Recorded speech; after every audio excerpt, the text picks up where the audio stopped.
इस संवाद को मैं चाहता हूं कि देश के लिए कोई दिशा बनाने वाला, दिशा स्थापित करने वाला बन जाए। इस दृष्टि से मैं कुछ तथ्य आपके बीच रखना चाहता हूं। हमारे भारत की शिक्षा व्यवस्था के बारे में एक बार अंग्रेजों ने बहुत गंभीर और खराब टिप्पणी की थी।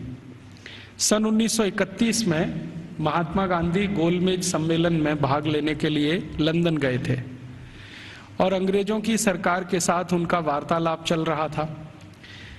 अंग्रेजों की तरफ से जो गांधी जी से संवाद करने वाली टीम थी या उनका जो समूह था, उस समूह के जो बहुत प्रमुख लोगों में से एक, उन्होंने गांधी जी को एक बहुत खराब बात कही। उन्होंने ये कहा कि अगर अंग्रेज भारत नहीं आते तो भारत की शिक्षा व्यवस्था तो कभी भी बन नहीं पाती। गांधी जी ने इसका विरोध किया और उन्होंने कहा कि अगर अंग्रेज नहीं आते तो भारत की शिक्षा व्यवस्था ज्यादा अच्छी होती, क्योंकि अंग्रेजों के आने के पहले की भारत की शिक्षा व्यवस्था बहुत ही उत्तम थी। ये गांधी जी ने कहा। तो अंग्रेज अधिकारियों ने गांधी जी से कहा कि आप ऐसा किस आधार पर कहते हैं?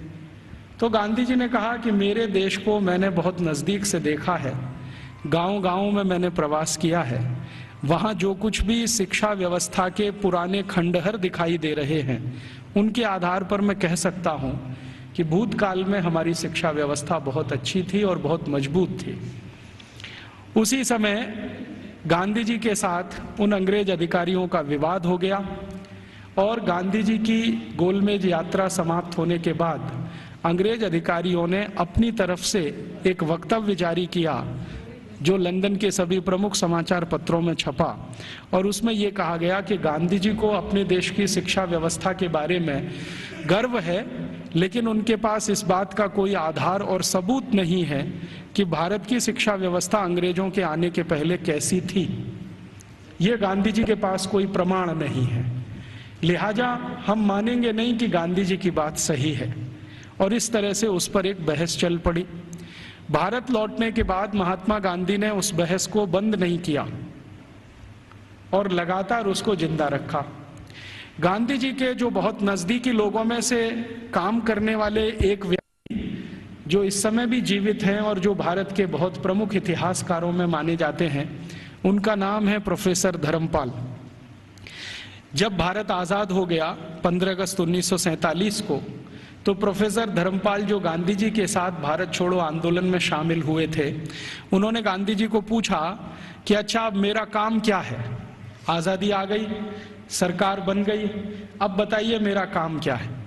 तो गांधी जी ने कहा कि देखो, मैं 1931 में गोलमेज सम्मेलन में लंदन गया था। उस समय अंग्रेज अधिकारियों ने मुझे ये कहा था कि भारत में अंग्रेज अगर नहीं आते तो भारत की शिक्षा व्यवस्था तो कुछ भी नहीं होती। मुझे ये बात सही नहीं लगती, लेकिन मेरे पास इसको साबित करने के लिए कोई प्रमाण नहीं है। मैं तुमसे उम्मीद रखता हूं कि तुम भारत की शिक्षा व्यवस्था के बारे में जितने भी संभव हों प्रमाण इकट्ठे करो, दस्तावेज इकट्ठे करो, तथ्य इकट्ठे करो और उसके आधार पर ये सत्य साबित करो कि अंग्रेजों से आने के पहले की भारत की शिक्षा व्यवस्था कैसी थी। धर्मपाल जी ने गांधी जी के इस वाक्य को या गांधी जी के इस कथन को अपने जीवन का उद्देश्य बना लिया और वो भारत छोड़कर लंदन चले गए। लंदन के बाद दुनिया के कई देशों में घूमते रहे, फ्रांस में रहे, जर्मनी में रहे, यूरोप के देशों में 40 साल उन्होंने अध्ययन और अध्यापन किया। बहुत समय तक वो पढ़ाते रहे, जीविका चलाने के लिए, कुछ पैसा बनाने के लिए, लेकिन मूल उद्देश्य ये था कि भारतीय शिक्षा व्यवस्था कैसी थी अंग्रेजों के आने के पहले, उसके प्रमाण एकत्रित करना, दस्तावेज एकत्रित करना और उनके आधार पर कोई अधिकार पूर्वक बात कहना। श्री धर्मपाल जी के 40 साल के अथक प्रयासों से कुछ हजार दस्तावेज मिले जो अलग अलग स्थानों से उन्होंने लिए। उनका एक साथ जब बैठकर विश्लेषण किया तो पता चला कि अंग्रेजों के आने के पहले की शिक्षा व्यवस्था बहुत ही अच्छी थी। अभी थोड़े दिन पहले हमारे देश में एक घटना घटित हुई, वो इससे बहुत जुड़ी हुई है जो मैं कहने जा रहा हूं। हमारे देश के जो वर्तमान प्रधानमंत्री हैं डॉक्टर मनमोहन सिंह, ये थोड़े दिन पहले ऑक्सफोर्ड विश्वविद्यालय में गए थे और इनको ऑक्सफोर्ड विश्वविद्यालय ने मानद डॉक्टरेट की उपाधि दी थी। जिस दिन ये समारोह आयोजित हुआ था उस दिन मैंने उसका लाइव टेलीकास्ट देखा था, सीधा प्रसारण। और उस सीधे प्रसारण में लगभग मैं 2-2.5 घंटे बैठा रहा टीवी के सामने, देखता रहा कि क्या क्या हो रहा है। उस कार्यक्रम में 40 मिनट का तो व्याख्यान हुआ डॉक्टर मनमोहन सिंह का, और उसके अलावा कुछ दूसरी औपचारिकताएं हुई। मनमोहन सिंह जी ने जो व्याख्यान दिया इस ऑक्सफोर्ड विश्वविद्यालय के पदवी ग्रहण समारोह में, वो बहुत ही तकलीफ देने वाला था और किसी भी स्वाभिमानी भारतीय नागरिक को नीचा दिखाने वाला था। उन्होंने अपने व्याख्यान की शुरुआत ही यहाँ से की कि हम अंग्रेजों के बहुत आभारी हैं जो उन्होंने भारत में आकर अपनी सरकार बनाई। हम अंग्रेजों के बहुत आभारी हैं जो उन्होंने भारत में आकर शिक्षा व्यवस्था दी। हम अंग्रेजों के बहुत आभारी हैं जो उन्होंने भारत में आकर न्याय व्यवस्था स्थापित की। हम अंग्रेजों के बहुत आभारी हैं कि उन्होंने भारतीय लोगों को विज्ञान सिखाया। हम अंग्रेजों के बहुत आभारी हैं कि उन्होंने भारतीय नागरिकों को विज्ञान और तकनीकी का अंतर समझाया। हम अंग्रेजों के बहुत आभारी हैं कि उन्होंने अंग्रेजी भाषा हमें बताई। और ऐसा ही वो 40 मिनट बोलते रहे। अगले दिन क्या हुआ, लंदन के सभी समाचार पत्रों में हमारे भारत के प्रधानमंत्री डॉक्टर मनमोहन सिंह का ये वक्तव्य छपा, और इस वक्तव्य के साथ सभी समाचार पत्रों में संपादकीय टिप्पणी भी छपी। और ज्यादातर समाचार पत्रों के संपादकीय में ये लिखा गया कि हमारे देश के एक पूर्व प्रधानमंत्री विंस्टन चर्चिल ने सन 1945 में भारत के बारे में ये कह दिया था कि ये देश आजाद होने लायक देश नहीं है।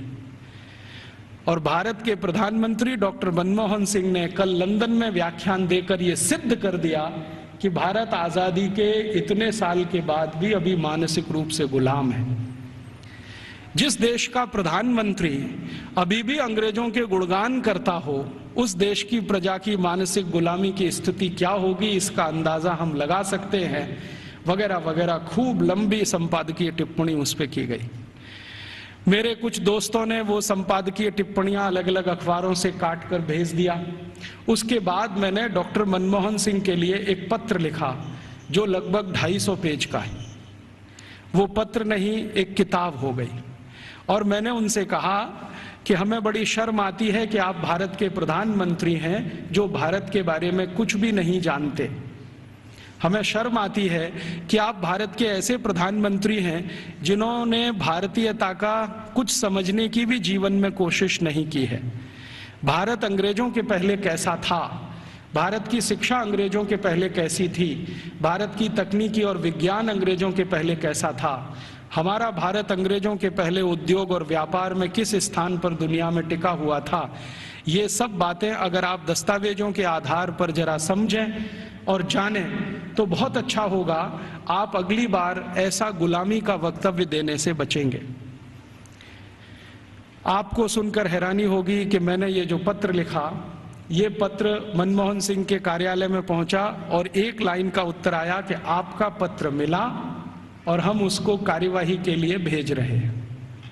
अब कहां भेज रहे हैं कार्यवाही के लिए? मैंने तो लिखा था हमारे देश के प्रधानमंत्री को, और उसमें पत्र तो एक ही पन्ने का था, बाकी 249 पन्ने के तो दस्तावेज जो ये सिद्ध करने के लिए मैंने उनके पास भेजे कि आप पहले इन दस्तावेजों को पढ़ें और देखें कि अंग्रेजों के आने के पहले का भारत कैसा था। शिक्षा व्यवस्था के स्तर पर, तकनीक और विज्ञान के स्तर पर, उद्योग और व्यापार के स्तर पर, हर स्तर पर, चिकित्सा व्यवस्था के स्तर पर, जहां तक भी संभव हो मैंने उसमें जानकारी दी। उसमें से एक हिस्से की छोटी जानकारी मैं आपसे भी शेयर करना चाहता हूं कि भारत की शिक्षा व्यवस्था कैसी थी, और जिस समय हमारी शिक्षा व्यवस्था ऐसी थी उस समय यूरोप की शिक्षा व्यवस्था कैसी थी। भारत की शिक्षा व्यवस्था के बारे में सबसे ज्यादा काम जिन्होंने किया है वो कुछ अंग्रेज ही है। एक अंग्रेज अधिकारी भारत में आया जो लगभग 40 साल यहां रहा, उसका नाम था विलियम एडम। विलियम एडम बहुत उच्च स्तर का अधिकारी था। अंग्रेजों की जो संसद का एक हिस्सा है हाउस ऑफ लॉर्ड्स, उसमें बहुत दिनों तक वो सांसद था, और भारत में उसको बहुत उच्च स्तर का अधिकारी बनाकर भेजा गया था। उसकी हैसियत इतनी बड़ी थी कि वो भारत में आकर अगर गवर्नर को या वायसराय को कोई सुझाव दे दे तो वॉयसराय उसको कानून बनाने के लिए मजबूर होता था। विलियम एडम इस स्तर का अधिकारी था। उस विलियम एडम के नीचे काम करने वाले कुछ अधिकारी थे, जिनमें से एक था मैकॉले, टीवी मैकॉले। मैकॉले की तो आपने बार बार चर्चा सुनी है, बार बार नाम भी सुना है, लेकिन विलियम एडम के बारे में शायद आप में से कम लोग जानते होंगे, क्योंकि ये मैकॉले का बॉस था। मैकॉले भारत में शिक्षा व्यवस्था के बारे में जितना भी अभ्यास करता था, वो अपने इमीडिएट बॉस विलियम एडम को भेजता था। तो विलियम एडम ने भारत की शिक्षा व्यवस्था पर एक रिपोर्ट तैयार की, और वो रिपोर्ट लगभग 1700 कुछ पन्ने की है, 1780 पन्ने हैं उस रिपोर्ट में। वो रिपोर्ट संसद में पेश की गई। संसद माने अंग्रेजों की संसद में, हाउस ऑफ कॉमन्स में पेश की गई, और इस रिपोर्ट के आधार पर अंग्रेजों को पता चला कि भारत की शिक्षा व्यवस्था कैसी है। विलियम एडम की रिपोर्ट में से कुछ तथ्य मैं आपको देता हूं, जो इस समय अंग्रेजी संसद के रिकॉर्ड्स पर हैं। आप जानते हैं कि हाउस ऑफ कॉमन्स और हाउस ऑफ लॉर्ड्स में जो भी बहस होती है, वो सभी रिकॉर्ड में रहती है, और जो रिकॉर्ड में आ जाती है वो उनका डॉक्यूमेंट्स बन जाती है, दस्तावेज बन जाती है। और फिर ब्रिटिश पार्लियामेंट की एक प्रेस है जिसको हंसार्ड कहते हैं, वो जरूरत पड़ने पर समय समय पर ये डॉक्यूमेंट्स को प्रकाशित करती रहती है। तो भारत की शिक्षा व्यवस्था पर विलियम एडम की रिपोर्ट, जिसमें जगह जगह पर मैकॉले की दी गई टिप्पणी, मैं पहले मैकॉले की एक छोटी सी लाइन आपको सुना देता हूं। मैकॉले और विलियम एडम भारत की शिक्षा व्यवस्था के बारे में अंग्रेजों की संसद में जब बात कर रहे हैं, तो घंटों घंटों उन्होंने बात की है। एक दिन ये टीवी मैकॉले 2 फरवरी सन 1835 को ब्रिटिश पार्लियामेंट के हाउस ऑफ कॉमन्स में खड़ा होकर भाषण दे रहा है और कह रहा है कि मैंने भारत का उत्तर दक्षिण पूरब पश्चिम पूरा इलाका घूम लिया है। ऐसा कोई क्षेत्र नहीं है जो मैंने भारत का नहीं देखा है, और मैंने भारत का बाहरी क्षेत्र भी देखा है, आंतरिक क्षेत्र भी देखा है। देखने के बाद मैं जो कह रहा हूं, आप उस पर विश्वास नहीं करेंगे, लेकिन जो सत्य है वो मैं आपको कहूंगा, उसको मैं अपने अंदर रोक नहीं सकता। सत्य क्या कह रहा है? वो कह रहा है कि संपूर्ण भारत को उत्तर दक्षिण पूरब पश्चिम में घूम लेने के बाद उसने अंग्रेजी का एक मुहावरा इस्तेमाल किया है, I had travelled length and breadth. Length and breadth माने सब भारत मैंने देख लिया, मैंने पूरा भारत देख लिया। और उसके बाद मैं ये कहता हूं कि भारत देश में आज तक कहीं भी भिखारी देखने को नहीं मिला, कोई बेरोजगार आदमी देखने को नहीं मिला, गांव के किसी कोने में किसी स्थान पर बैठा हुआ कोई ऐसा व्यक्ति ना मिला जो किसी पर पराश्रित हो। आज तक मैंने किसी ऐसे व्यक्ति को भारत में नहीं पाया जो अपना जीवन चलाने के लिए दूसरों के आगे हाथ फैलाता हो। और ये ज्यादा पुरानी बात नहीं है, 1835 में वो बोल रहा है। आज से लगभग आप कल्पना करें तो 170 साल पहले बोल रहा है। तो 170 साल पहले इस देश में कोई भिखारी नहीं था। जरा ध्यान से सुनिए इस बात, कोई भिखारी नहीं, कोई बेरोजगार नहीं। फिर वो कहता है टीवी मैकॉले कि मैंने दुनिया के बहुत शहर देखे हैं, पेरिस देखा है, बर्लिन देखा है, हैम्बर्ग देखा है, मॉस्को देखा है, फ्रैंकफर्ट देखा है, शिकागो देखा है, न्यूयॉर्क देखा है, लंदन तो अपना है ही, बार बार देखा है, लेकिन इन सभी शहरों की कुल संपत्ति भारत के एक शहर से भी बहुत कम है। तो उसको पूछा गया प्रश्न कि बताओ वो कौन सा शहर है?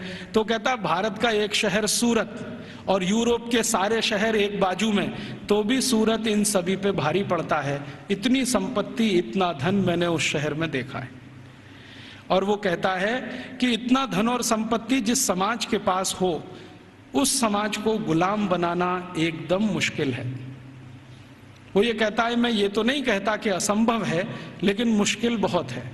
फिर वो कहता है कि मैं एक सुझाव देना चाहता हूं ब्रिटिश गवर्नमेंट को, सरकार को, कि अगर भारत को गुलाम बनाना हो तो इनका वैभव, इनका धन, इनकी संपत्ति को खत्म करो।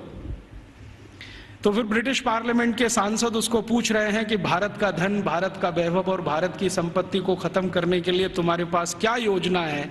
तो कहता है भारत की शिक्षा व्यवस्था को खत्म करो। वो कहता है कि भारत में जितना भी धन है, संपत्ति है, वैभव है, ये भारत की शिक्षा व्यवस्था के कारण है। तो कोई सांसद पूछ लेता है कि अच्छा बताओ भारत की शिक्षा व्यवस्था कैसी है, तो कहता है कि भारत की शिक्षा व्यवस्था में सबसे पहला सत्य ये है कि यहां निरक्षरता नहीं है, माने लिटरेसी कंप्लीट। तो उसको पूछा गया क्या संपूर्ण भारत में एक जैसा है, तो कहता है दक्षिण भारत में लिटरेसी 100% है। दक्षिण भारत का माने कर्नाटक, आंध्र प्रदेश, तमिलनाडु, केरल।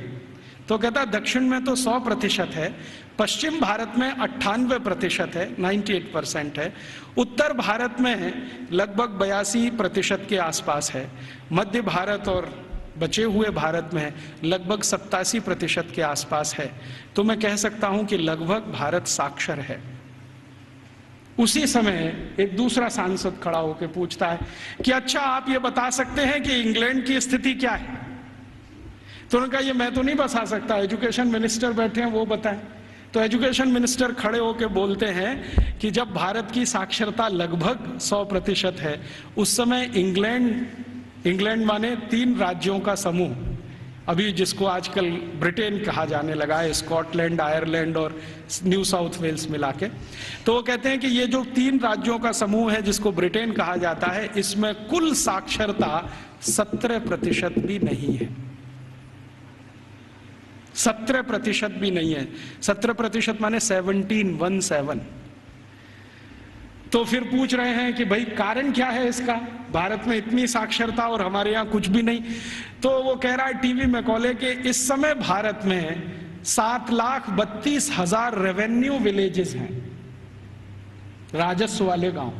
तो नॉन रेवेन्यू वाले, उसने कहा वो मुझे नहीं मालूम। वो कह रहा 7,32,000 राजस्व गांव हैं और ऐसा एक भी राजस्व गांव नहीं है जहां पर स्कूल की व्यवस्था नहीं है। तो फिर उसको प्रश्न पूछा गया कि क्या भारत के लोग इसको स्कूल कहते हैं, तो उनका नहीं, मैंने कहा है स्कूल, भारत के लोग इसको गुरुकुल कहते हैं। उसने गुरुकुल को स्कूल में ट्रांसलेट किया है। बाद में वो कहता है कि शायद मेरे पास कोई शब्द नहीं है जो गुरुकुल के बराबर हो तो मैं स्कूल कहता हूं।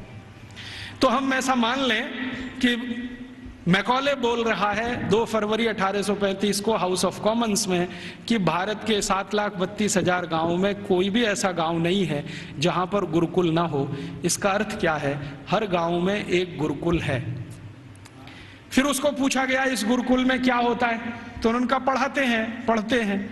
तो कितने विद्यार्थी हैं, तो उसने कहा सबसे बड़ा गुरुकुल मैंने देखा है वो 20,000 विद्यार्थियों का है, और जो सबसे छोटा गुरुकुल मैंने देखा है वो 200 विद्यार्थियों का है।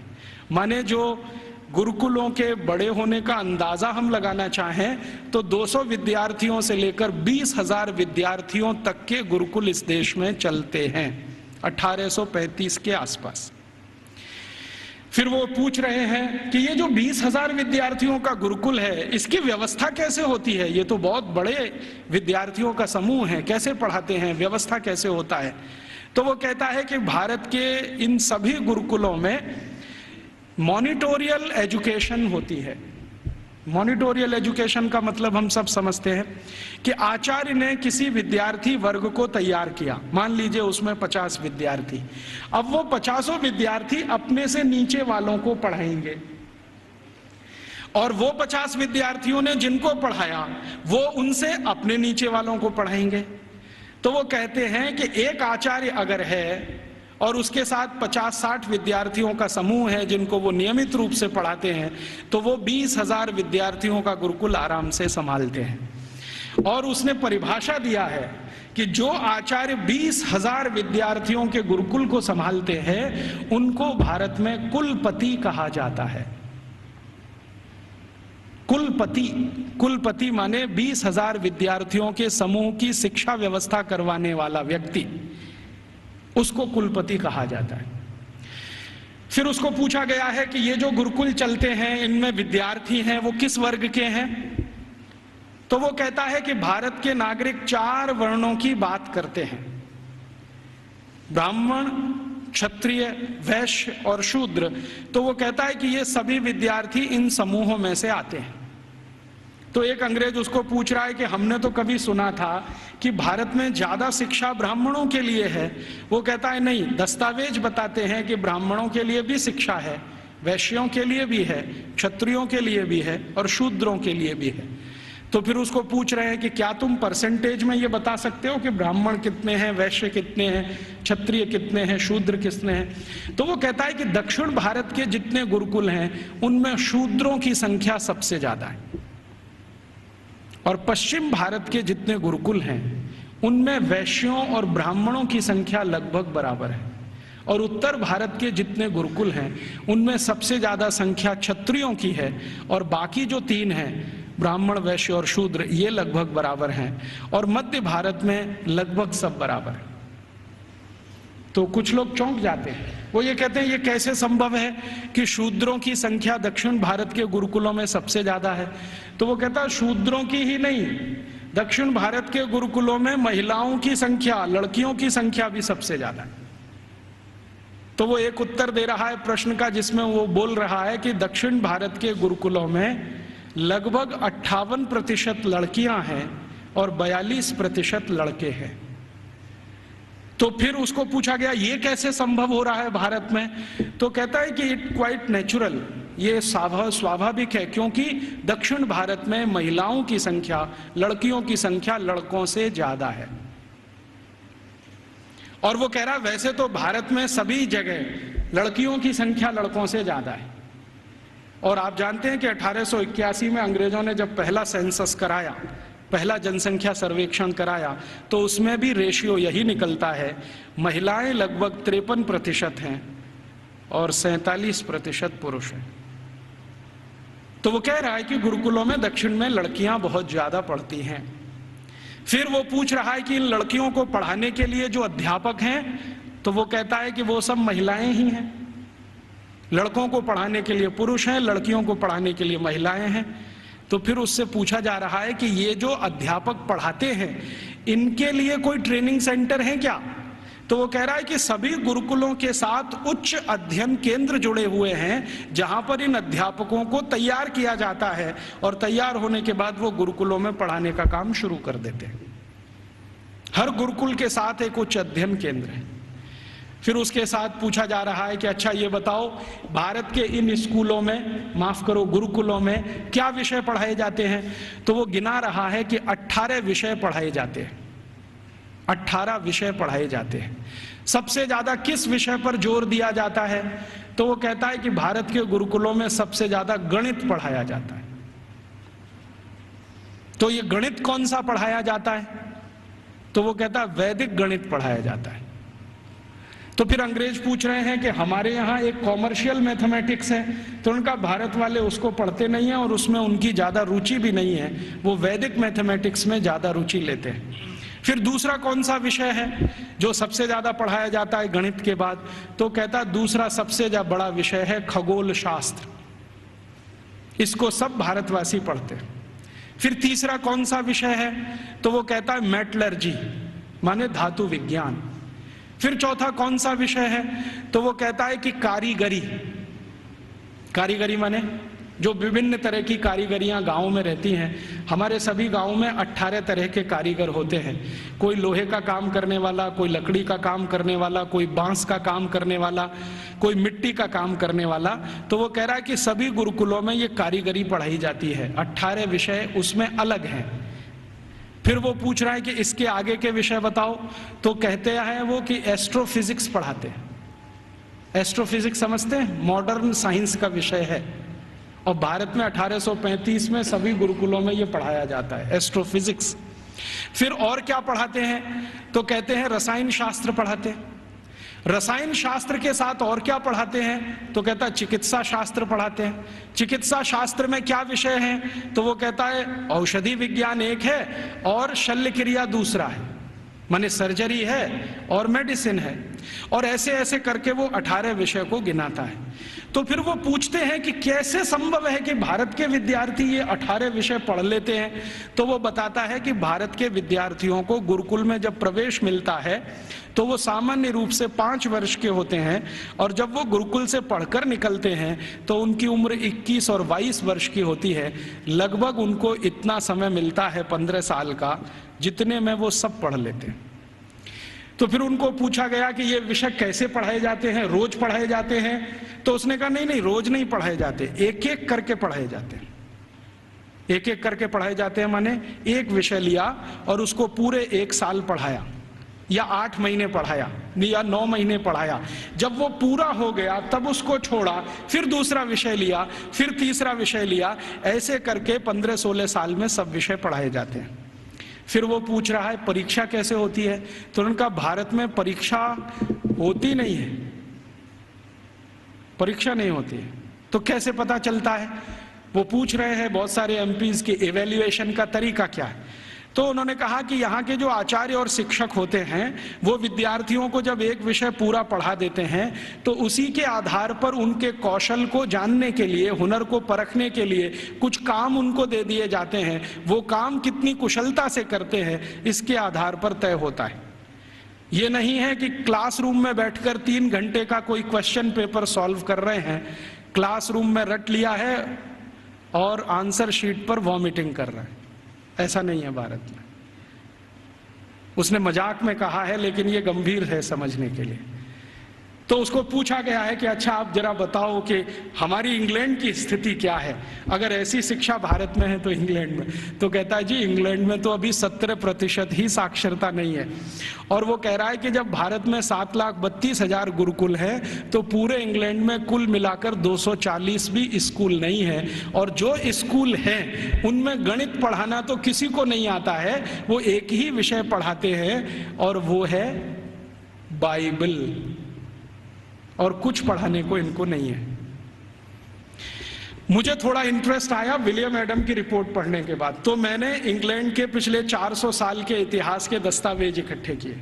तो पता चला कि इंग्लैंड में 16वीं शताब्दी तक तो कोई भी स्कूल नहीं था। आप जरा ध्यान से सुनना इन बातों। 16वीं शताब्दी तक तो कोई स्कूल नहीं था। ईस्ट इंडिया कंपनी जब भारत आई है तब उनके यहाँ एक स्कूल खुला था, चर्च के पिछवाड़े में, गैरेज में। गैरेज समझते हैं, जहां गाड़ियां खड़ी की जाती हैं। एक गैरेज हुआ करता था जो मुश्किल से 15-20 फीट लंबा, 15-20 फीट चौड़ा, लंदन के एक चर्च में। ये लंदन में आप कभी जाएं तो उनका जो स्क्वायर है जहां पर उनकी पार्लियामेंट है उसके बगल में वो चर्च आज भी है। तो उसकी पीछे के हिस्से में एक छोटे से में स्कूल खुला था जो उनको पढ़ाता था बाइबल। तो बाइबल पढ़ाने वाले स्कूल उनके यहाँ शुरू हुए, उसके पहले तो कोई स्कूल ही नहीं था। तो इंग्लैंड और यूरोप के इतिहास क्या बताते हैं शिक्षा के बारे में, तो आप जरा सोचो और सुनो। यूरोप का जो सबसे बड़ा इतिहासकार, सबसे बड़ा दार्शनिक, सबसे बड़ा फिलोसोफर, सबसे बड़ा सब कुछ, जो यूरोप में भगवान के अगला अवतार माना जाता है, उसका नाम है प्लेटो।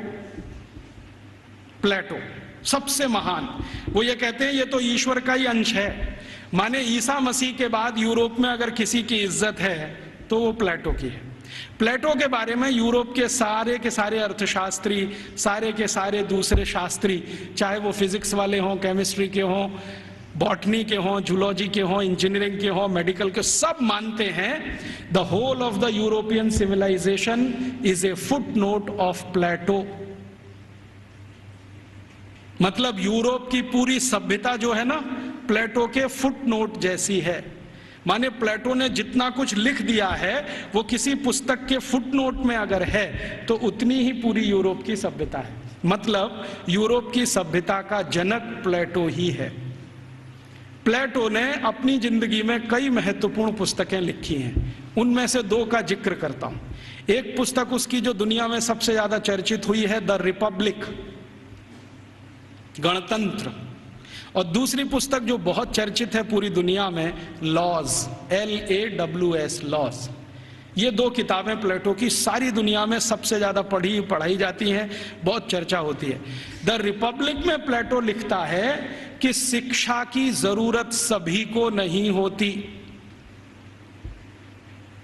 शिक्षा की जरूरत सभी को नहीं होती। समाज का जो प्रभु वर्ग है, प्रभु वर्ग से मतलब सरकार चलाने वाला वर्ग, राजा और राजा के नजदीक, इन्हीं को शिक्षित होना चाहिए, बाकी को शिक्षित होने की जरूरत ही नहीं होती। क्यों? तो वो कहता है कि राजा और राजा के नजदीक का जो वर्ग है उसको आदेश देना है, बाकी को तो सब उस आदेश का पालन करना है। तो जो आदेश के पालन करता है उनको शिक्षित होने की क्या जरूरत है? शिक्षा की जरूरत तो सिर्फ राजा को है और राजा के नजदीकी लोगों को है। ये जो प्लेटो ने कहा, प्लेटो के बाद जो दूसरा उसका ग्रेट ग्रेट ग्रेट फिलोसोफर या उसका great great student Aristotle, Aristotle कहता है कि मेरा जो गुरु बोल गया है उसी पर मैं सहमत हूं। शिक्षा की जरूरत सभी को नहीं होती। समाज का जो प्रभु वर्ग है, माने जो संचालन करता है राज्य का, उसके राजा, मंत्री, मंत्रियों के नजदीकी अधिकारी, बस इनको पढ़ाई होनी चाहिए, बाकी किसी को नहीं।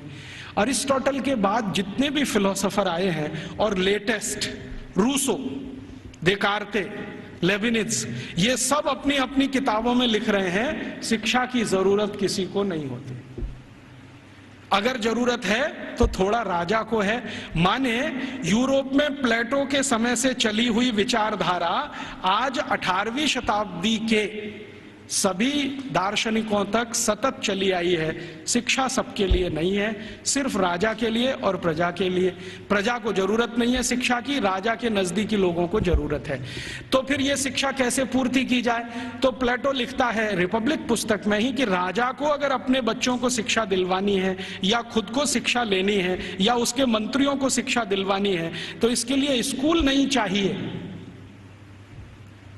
कोई शिक्षक को पकड़ लाइए, राजा को महल में आके पढ़ा देगा। कोई शिक्षक को पकड़ लाइए, राजा के बच्चों को उसके घर में पढ़ा देगा। कोई शिक्षक को पकड़ लाइए, मंत्रियों को वहां पढ़ा देगा। स्कूल की क्या जरूरत है?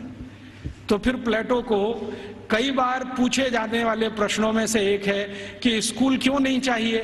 तो कहता है ये फालतू का खर्चा है। वो ये कहता है स्कूल बनाने से अच्छा है एक बनाओ ऐसा स्थान जहां पर मनोरंजन हो सके। स्कूल की क्या जरूरत है? घर में आके कोई पढ़ा देगा, क्या जरूरत है स्कूल की? तो इसलिए इंग्लैंड में, इंग्लैंड के पड़ोसी फ्रांस में, जर्मनी में, स्वीडन में, स्विट्जरलैंड में 16वीं 17वीं शताब्दी तक एक भी स्कूल नहीं खोला गया। बाद में क्या हुआ, क्रिश्चियनिटी का असर जैसे जैसे बढ़ा यूरोप में, आप जानते हैं कि क्रिश्चियनिटी यूरोप में 2000 साल पहले ही आई है। उसके पहले यूरोप क्रिश्चियन नहीं था। यूरोप की छोटी छोटी जातियां, जनजातियां होती थीं जो 1000 से ज्यादा हैं, समूह हैं छोटे छोटे, वो अपना अपना धर्म और संस्कृति माना करते थे। उनके यहाँ ईसाइयत क्या होती है मालूम नहीं। 2000 साल से ईसाइयत आई है। तो जब ईसाइयत का बहुत प्रचार हुआ और समाज और ईसाइयत के बीच में संघर्ष हुआ, तब उन्होंने बाइबल स्कूल शुरू किए और वो बाइबल स्कूल पूरे इंग्लैंड में फैले, फ्रांस में, जर्मनी में फैले। तो वो कह रहा है टीवी में कोले कि हमारे यहाँ तो कुछ स्कूल चलते हैं, वहां सिर्फ बाइबल पढ़ाई जाती है और कुछ नहीं पढ़ाया जाता, और बाइबल भी पढ़ाई जाती है तो संडे को पढ़ाई जाती है, बस मंडे से सैटरडे छुट्टी रहती है। और उन स्कूलों को इंग्लैंड के दस्तावेजों में संडे स्कूल्स कहा जाता है। और ये स्कूल शुरू हुए हैं और आज तक चल रहे हैं। आप यूरोप में कहीं भी जाइए, संडे स्कूल्स आपको मिलेंगे जहां पर आप बाइबल पढ़ सकते हैं। बाइबल में न्यू टेस्टामेंट पढ़ाते हैं, ओल्ड टेस्टामेंट पढ़ाते हैं, दो ही चीजें पढ़ाते हैं, इसके अलावा कुछ नहीं। गणित क्या होता है, फिजिक्स क्या होती है, केमिस्ट्री क्या होती है, मेटलर्जी क्या होती है, सर्जरी क्या होती है, मेडिसिन साइंस, ये कुछ उनको 18वीं शताब्दी तक मालूम नहीं है। ऐसा गरीब देश है इंग्लैंड और उनकी ऐसी शिक्षा व्यवस्था है। जो उनका पहला स्कूल खुला है जिसमें मुश्किल से 250 स्क्वायर फीट की जगह है, उसमें उन्होंने पहली ही बार में 250 विद्यार्थी ले लिए। अब 250 स्क्वायर फीट में 250 विद्यार्थी कैसे बैठते होंगे, कल्पना कर लो आप, कितना स्पेस होगा उनके पास। एक शब्द इस्तेमाल होता है अंग्रेजों के यहां, ब्रीदिंग स्पेस। ब्रीदिंग स्पेस भी नहीं है। वो कह रहा है मैकॉले कि हमारे तो बाइबल स्कूलों में ब्रीदिंग स्पेस भी नहीं है, माने हर विद्यार्थी को घिचपिच में बैठना पड़ता है, जगह नहीं है उनके पास। लेकिन भारत के एक एक गुरुकुल तो 5-5 हेक्टेयर में बने हुए हैं। 1 हेक्टेयर में लगभग 5 एकड़ होते हैं, 25 एकड़ में गुरुकुल बने हुए हैं। और वो कह रहा है कि भारत के बहुत सारे गुरुकुल रेजिडेंशियल हैं, जहां पर विद्यार्थियों को रहने और खाने की व्यवस्था है, और कुछ गुरुकुल ऐसे हैं जो डे स्कूल की तरह से चलते हैं। विद्यार्थी सुबह आते हैं, शाम को पढ़ के अपने घर वापस जाते हैं। फिर उसको पूछा जाता है कि भारत के विद्यार्थियों को ये सारी की सारी जो शिक्षा दी जाती है, इसका कोई वर्गीकरण है, क्लासिफिकेशन है? तो वो बहुत सुंदर उत्तर दे रहा है, जो हमें इस पे रिसर्च आज जरूरी है करना। वो ये कह रहा है कि भारत के विद्यार्थियों को 2 चीजें पढ़ाई जा रही है, एक तो शिक्षा है, दूसरी विद्या है। अब वो कहता है कि मुझे समझ में नहीं आता शिक्षा कौन सी है, विद्या कौन सी है। लेकिन मैं जितने भी गुरुकुलों में गया हूं, पूछता हूं क्या पढ़ते हो, तो कुछ विद्यार्थी कहते हैं हम शिक्षा ले रहे हैं, कुछ कहते हैं हम विद्या ले रहे हैं। ये विद्या क्या है, शिक्षा क्या है, मुझे समझ में नहीं आता, लेकिन ये हर गुरुकुल में मुझे सुनाई देता है। हमको समझना चाहिए कि शिक्षा और विद्या ये 2 अलग चीजें होती हैं। आज के समय में हमने इन दोनों का खिचड़ी बना दिया है, और ऐसा खिचड़ी बना दिया है कि उसमें से चावल और मूंग की दाल को बीन पाना ही बड़ा मुश्किल हो गया है। नाम सब है विद्यालय और काम कर रहे हैं शिक्षालय का, है कि नहीं? कोई भी विद्यालय ले लो, 1 2 3 नाम विद्यालय, विद्यालय, महाविद्यालय, ये विद्यालय, काम सब शिक्षालय का कर रहे हैं, नाम विद्यालय रखा हुआ है। ऐसा घालमेल कर दिया। शायद ये मैकॉले का असर है, क्योंकि मैकॉले को शिक्षा और विद्या में अंतर नहीं मालूम था, हमें भी नहीं मालूम है। हम जानते नहीं है कि विद्या क्या होती है और शिक्षा क्या होती है। विद्या जो है ना, अपनी जिंदगी को अध्यात्म के रास्ते पर ले जाने वाली, अपने जीवन को ऊंचा उठाने वाली, आत्मा का परमात्मा से मेल कराने वाली, मनुष्य शरीर छूटने के बाद हमारी आत्मा परमात्मा से मिल जाए, इन सब बातों को सिखाने वाली, धर्म क्या है, अधर्म क्या है, न्याय क्या है, अन्याय क्या है, श्रेय क्या है, अश्रेय क्या है, छोड़ने वाला क्या है, ग्रहण करने लायक क्या है, ये सब ज्ञान देने वाली या विवेक देने वाली ये तो है विद्याएं। और बाकी हमने मैथमेटिक्स पढ़ लिया, हमने केमिस्ट्री पढ़ ली, हमने ये फिजिक्स पढ़ लिया, हमने ये कॉमर्स सीख लिया, हमने वो, ये है सब शिक्षा। तो कह रहा है कि भारत के सभी गुरुकुलों में विद्या है और शिक्षा है, लेकिन वो उसको इतना समझ में आ गया है कि ये जो विद्या है वो शिक्षा से ऊंची है।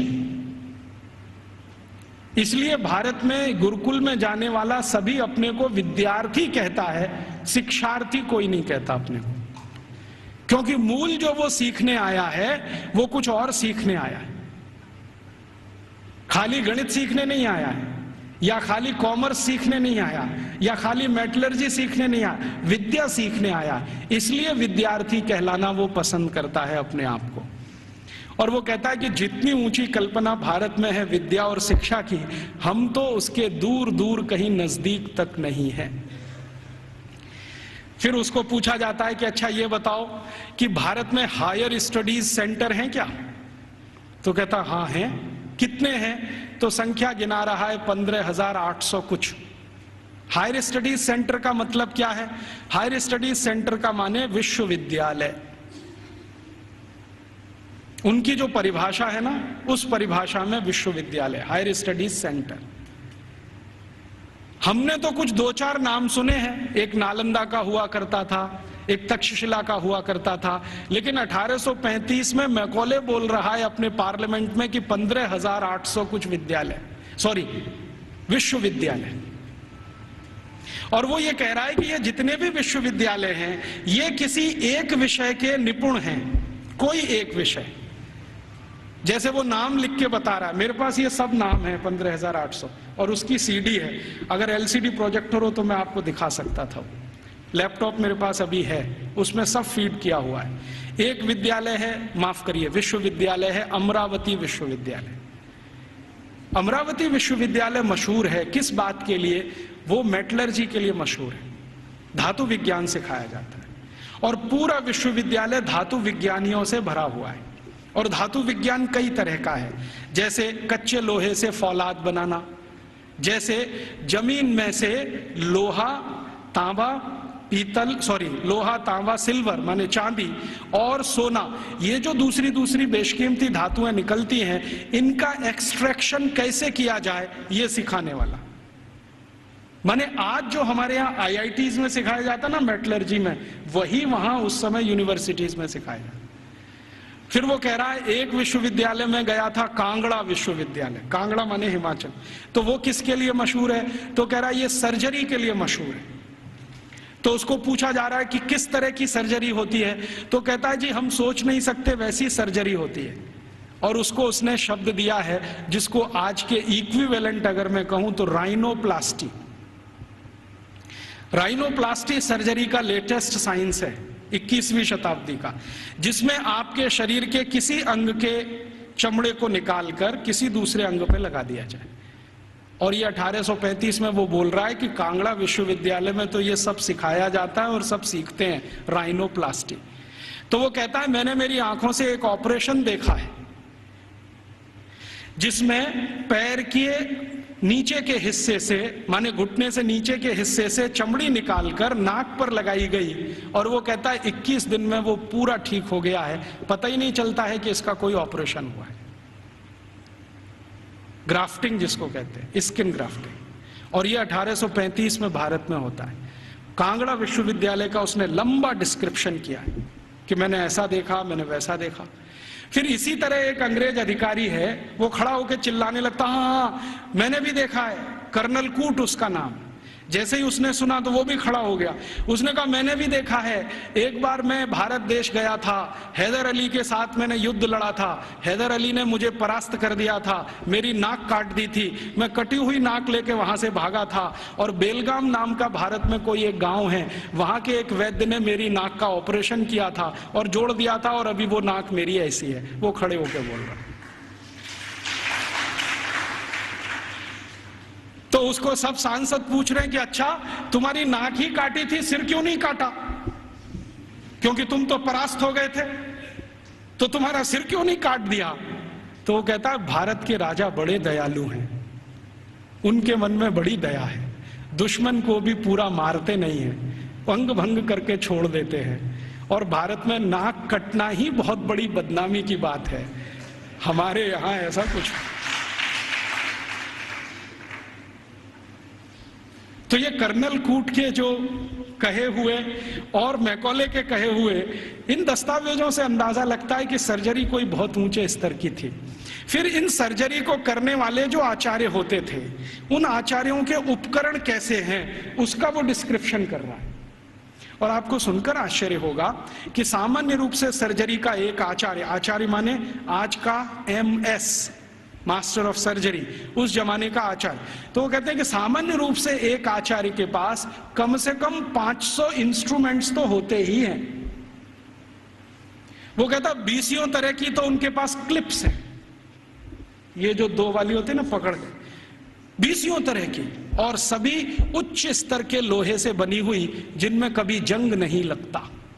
फिर वो कहता भारतवासी बिना जंग का लोहा बनाना तो 10वीं शताब्दी से जानते हैं, हमने उनसे ही सीखा है, हमको लोहा बनाने की तकनीक भारत से ही आई है, और ऐसा लोहा बनाना जानते हैं जिसपे कभी जंग नहीं लगती। वो आज भी कभी देखना हो तो चले जाइए, मेहरौली का खंबा खड़ा हुआ है। वो कहता इनको ऐसा लोहा बनाना आता है तो इंस्ट्रूमेंट अच्छे अच्छे बना लेते हैं। और वो एक मजे की बात कह रहा है कि जिस समय इंग्लैंड में हम चिकित्सा कराते हैं अपनी कोई बीमारी की, तो उस समय 1835 में इंग्लैंड में चिकित्सा क्या होती है जरा सुनिए, और यहाँ कोई एलोपैथी डॉक्टर हैं तो वो जरा ध्यान से सुने। 1835 में इंग्लैंड में चिकित्सा व्यवस्था होती है तो क्या है, एक ही चिकित्सा है उनके पास, हिप्पोक्रेटिस मेडिसिनल सिस्टम। एक हिप्पोक्रेटिस नाम का कोई आदमी हुआ इंग्लैंड में, ईसा से करीब 250 साल पहले, सॉरी ग्रीस में हुआ, इंग्लैंड में नहीं, ग्रीस में हुआ। तो उसने कुछ सिद्धांत दिए हैं, वही सिद्धांत एलोपैथी का मूल आधार है, सारे के सारे सिद्धांत। तो हिप्पोक्रेटिस क्या कहता है, वो कहता है शरीर में कोई भी बीमारी घुस गई तो उसका एक ही कारण है कि रक्त आपका दूषित हो गया है, कोई भी बीमारी हो, सर्दी हो गई, जुकाम हो गया, बुखार आ गया, खांसी हो गई, आपको डायरिया हो गया, डिसेंट्री हो गई, लंग इन्फेक्शन, कुछ भी हो गया, तो हिप्पोक्रेटिस एक ही बात में डायग्नोसिस देता है कि आपका रक्त दूषित है। अब इस दूषित रक्त को निकालो शरीर में से, यही चिकित्सा। तो वो कहता है कि भारतवासी चिकित्सा कैसी करते हैं और हमारे डॉक्टर कैसी करते हैं। वो कहता है कि जब मुझे बुखार आता है और मैं किसी डॉक्टर के पास जाता हूं तो वो मेरी हाथ की नस काट देता है और उसमें से खून निकलने लगता है, और वो कहता है ये खून जब तक निकलेगा नहीं तब तक बुखार तुम्हारा खत्म होगा नहीं। कभी कभी मुझे डर लगता है कि खून के साथ जान ना निकल जाए मेरी। और वो ये कहता है कि भारत में जो चिकित्सा व्यवस्था है इतनी अद्भुत है कि कुछ बुखार आ जाए, कितने से भी कितना बुखार आ जाए, वो कुछ चूरन खिला देते हैं और अगले दिन बुखार ठीक हो जाता है। अच्छा, ये जो कहानी उसने कही है, ये कहानी जॉर्ज वॉशिंगटन ने भी कही है। आप जानते हैं जॉर्ज वॉशिंगटन अमेरिका के राष्ट्रपति, और बल्कि पहले राष्ट्रपति, सबसे पहले राष्ट्रपति, अमेरिका की आजादी के बाद सबसे पहले राष्ट्रपति जॉर्ज वॉशिंगटन। आपको मालूम है उनकी मृत्यु कैसे हुई? उनको आया बुखार। तो ये जो हिप्पोक्रेटिस मेडिसिनल सिस्टम है ना, हाँ, एक ही सिस्टम है उनके पास, हिप्पोक्रेटिस मेडिसिनल सिस्टम, जिस पर उनके आप बहुत थीसिस लिखे गए हैं, बहुत काम हो। तो उनको आ गया बुखार, और बुखार हो गया बहुत, 103 104 डिग्री। तो उनका डॉक्टर आया और उनके दोनों हाथों की नस काट गया, हाँ, और कहा कि ये खून बहने दो, अभी मैं सवेरे आऊंगा आपको देखने। तो दोनों हाथों की नस कटी और रात भर में इतना खून बह गया कि सवेरे जॉर्ज वॉशिंगटन मरे हुए मिले। ये है मॉडर्न एलोपैथिक सिस्टम। और मैकॉले कह रहा है कि जिस समय हम तो सिर्फ नस काट के खून निकाल के इलाज करते हैं, भारत के लोग पता नहीं क्या क्या जड़ी बूटियों से चूरन बनाते रहते हैं, पाउडर बनाते रहते हैं। और वो कहता है कि इनके कॉम्बिनेशन इतने परफेक्ट हैं कि 1-2 बार ही खाना पड़ता है, उसके बाद खाना ही नहीं पड़ता। फिर उसको पूछा गया, क्या तुमने कोई लिस्ट बनाई है ये जो चूरन में कॉम्बिनेशन है इसके? तो वो कहता है हाँ, मैं एक लिस्ट बना रहा हूं, उसमें कुछ मेडिसिनल हर्ब्स हैं, कुछ रूट्स हैं, कुछ प्लांट्स हैं। तो वो पूछ रहे हैं कितनी संख्या हो गई है? तो उसने कहा 16,000 तो हो गई है, पता नहीं आगे कितनी जाएगी। उस जमाने में तो कुछ लोग आश्चर्य से पूछ रहे हैं कि ये जो शिक्षा है, वहां चिकित्सा भी दे रहे हैं, सर्जरी भी दे रहे हैं, मेटलर्जी भी दे रहे हैं, वगैरह वगैरह, क्यों दे रहे हैं? तो वो कहते हैं, भारत के सभी आचार्य कहते हैं कि जीवन एकांगी नहीं है। अभी ये देखिए, फिलॉसफी की बात, जीवन एकांगी नहीं है, और चूंकि एकांगी नहीं है तो इसमें सब तरह के ज्ञान की जरूरत होती है। तो हर विद्यार्थी को सभी तरह का ज्ञान होना चाहिए, विशेषज्ञता उसको किसी एक में होनी चाहिए, ज्ञान उसको सब तरह का होना चाहिए। तो कहता है कि जो प्राइमरी लेवल की ज्ञान है वो सबको दी जाती है, मेडिसिन की, सर्जरी की, मेटलर्जी की, मैथमेटिक्स की। जब वो विद्यार्थियों की रुचि उत्पन्न हो जाती है तो किसी एक विषय में उनको विशेषज्ञ बना दिया जाता है, और फिर वो विद्यार्थी समाज में चला जाता है, उसकी शिक्षा पूरी हो जाती है, विद्या पूरी हो जाती है, फिर वो समाज को अपनी सेवाएं देता है।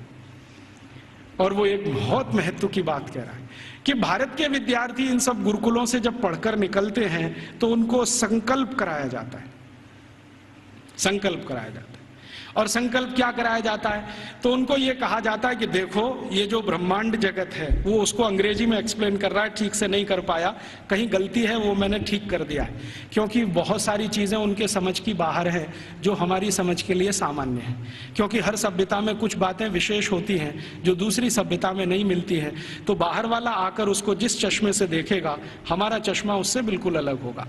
तो वो कह रहा है कि भारत में ऐसा बोलते हैं, मानते हैं कि ये जो ब्रह्मांड जगत है इसमें मनुष्य ही नहीं है, मनुष्येतर बहुत सारे प्राणी हैं, पक्षी हैं, जीव हैं, जंतु हैं, और सब भारतवासी मानते हैं कि सब में आत्मा है,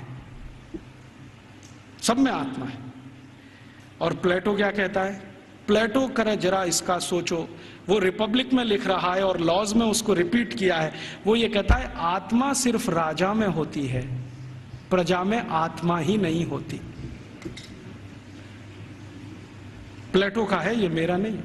वो कहता है आत्मा सिर्फ राजा में है, प्रजा में आत्मा है ही नहीं, इसलिए कानून सब प्रजा के लिए हैं, आदेश देने का अधिकार राजा को है। और प्लेटो तो कहता है कि राजा के मुंह से जो निकल गया वही कानून, प्रजा को उसी का पालन करना है। अच्छा, फिर प्लेटो ने स्ट्रेटिफिकेशन किया है कि राजा तो एक वर्ग है, उसके नीचे के वर्ग के उसने वर्गीकरण किया है कि प्रजा में पहला कौन, तो कहता है कि ये जो उद्योगपति हैं, व्यापारी हैं, धंधा करने वाले, ये पहले स्तर के। दूसरे स्तर पर कौन, तो अध्यापक हैं और कारीगर हैं और म्यूजिशियन हैं, संगीतकार हैं, पेंटर हैं, आगे आदि दो। तीसरे नंबर पर कौन, तो तीसरे नंबर पर खेत में काम करने वाले मजदूर हैं, फैक्ट्री में काम करने वाले मजदूर हैं वो। चौथे नंबर पर कौन, तो कहता है स्त्रियां, महिलाएं, वो चौथे नंबर पे।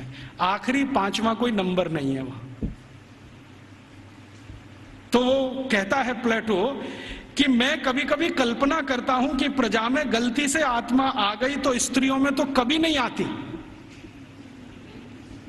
इसलिए वो लॉज में लिख रहा है कि कभी भी किसी न्यायाधीश को किसी स्त्री की गवाही पर विचार ही नहीं करना चाहिए, क्योंकि स्त्री को सत्य का ज्ञान नहीं है, उसको विवेक नहीं है, क्योंकि उसको आत्मा नहीं।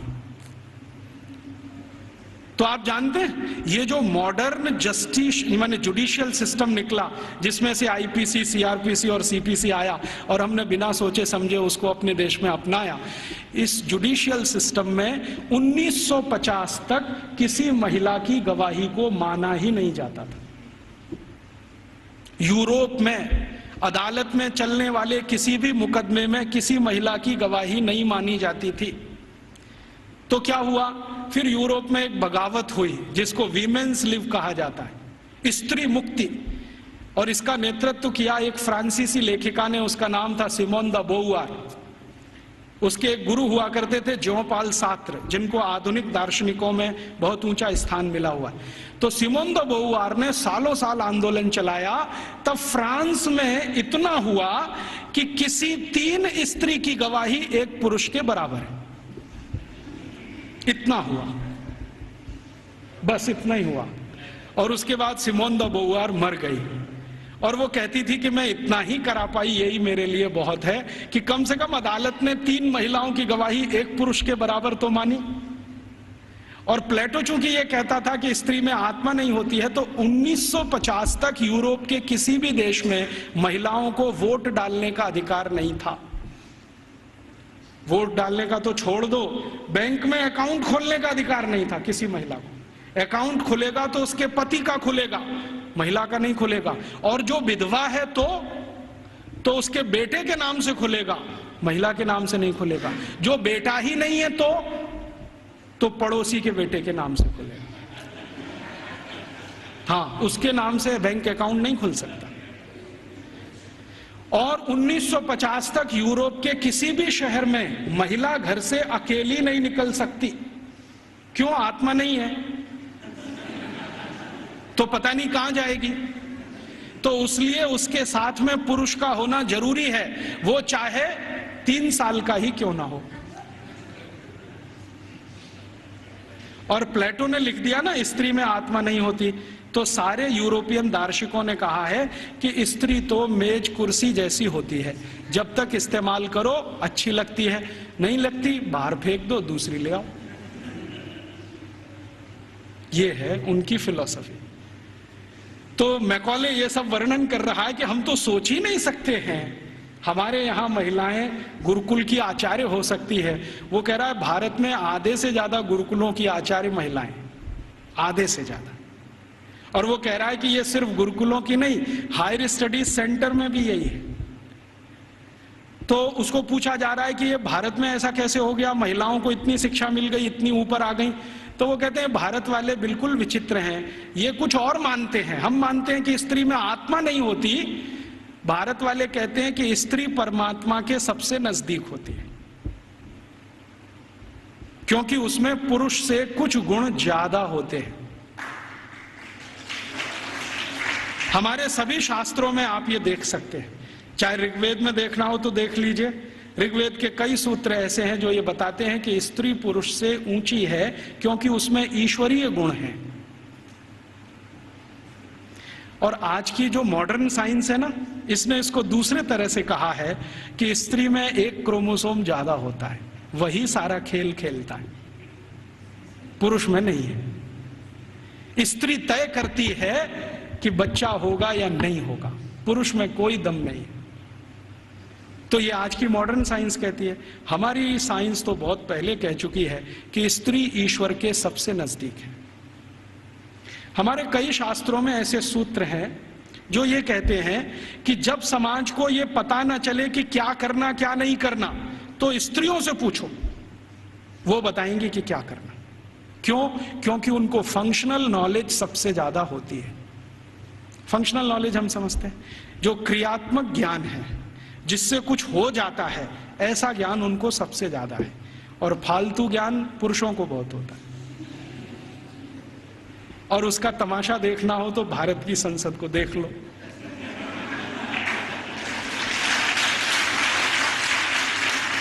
देखा आपने संसद में जो पुरुष सांसद हैं वो मां बहन की गालियां देते हैं और स्त्री सांसदों को चुपचाप निकल जाना पड़ता है। भारत में पता है क्या मान्यता है? भारत में मान्यता यह है कि भाषा का विकास स्त्रियों ने ही किया है। भाषा का विकास स्त्रियों ने ही किया है, पुरुष की ताकत नहीं है भाषा का विकास करने। क्यों? क्योंकि भारतीय भाषाओं में, भारतीय भाषाएं पता है, संस्कृत, तमिल, तेलुगु, कन्नड़, मलयालम, बंगाली माने बंगला, आसामी, उड़िया, ये सब भारतीय भाषाएं। और हिंदी उर्दू मिलने से पहले, अभी तो हिंदी नहीं रही है, उसमें बहुत कुछ उर्दू घुस गई है, फारसी पता नहीं क्या क्या घुस गया।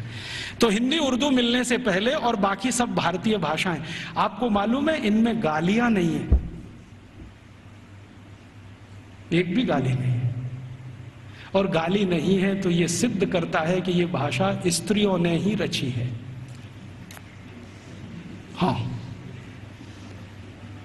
क्योंकि स्त्रियों में कितना भी गुस्सा हो, गाली नहीं निकलती उनके मुंह से, क्योंकि ईश्वरीय गुण है उनमें कुछ। तो मैकॉले कह रहा है कि भारत में स्त्री ईश्वर के नजदीक है, परमात्मा के नजदीक है। और वो एक सूत्र सुना रहा है, पता नहीं उसको कहां से मिल गया। वो कहता है भारत के लोग ऐसा कहते हैं कि स्त्री के बिना मोक्ष नहीं होता। और ये एक दिन मुझे भी अनुभव हुआ है। मैं दक्षिण भारत में गया था, एक गांव में व्याख्यान देने।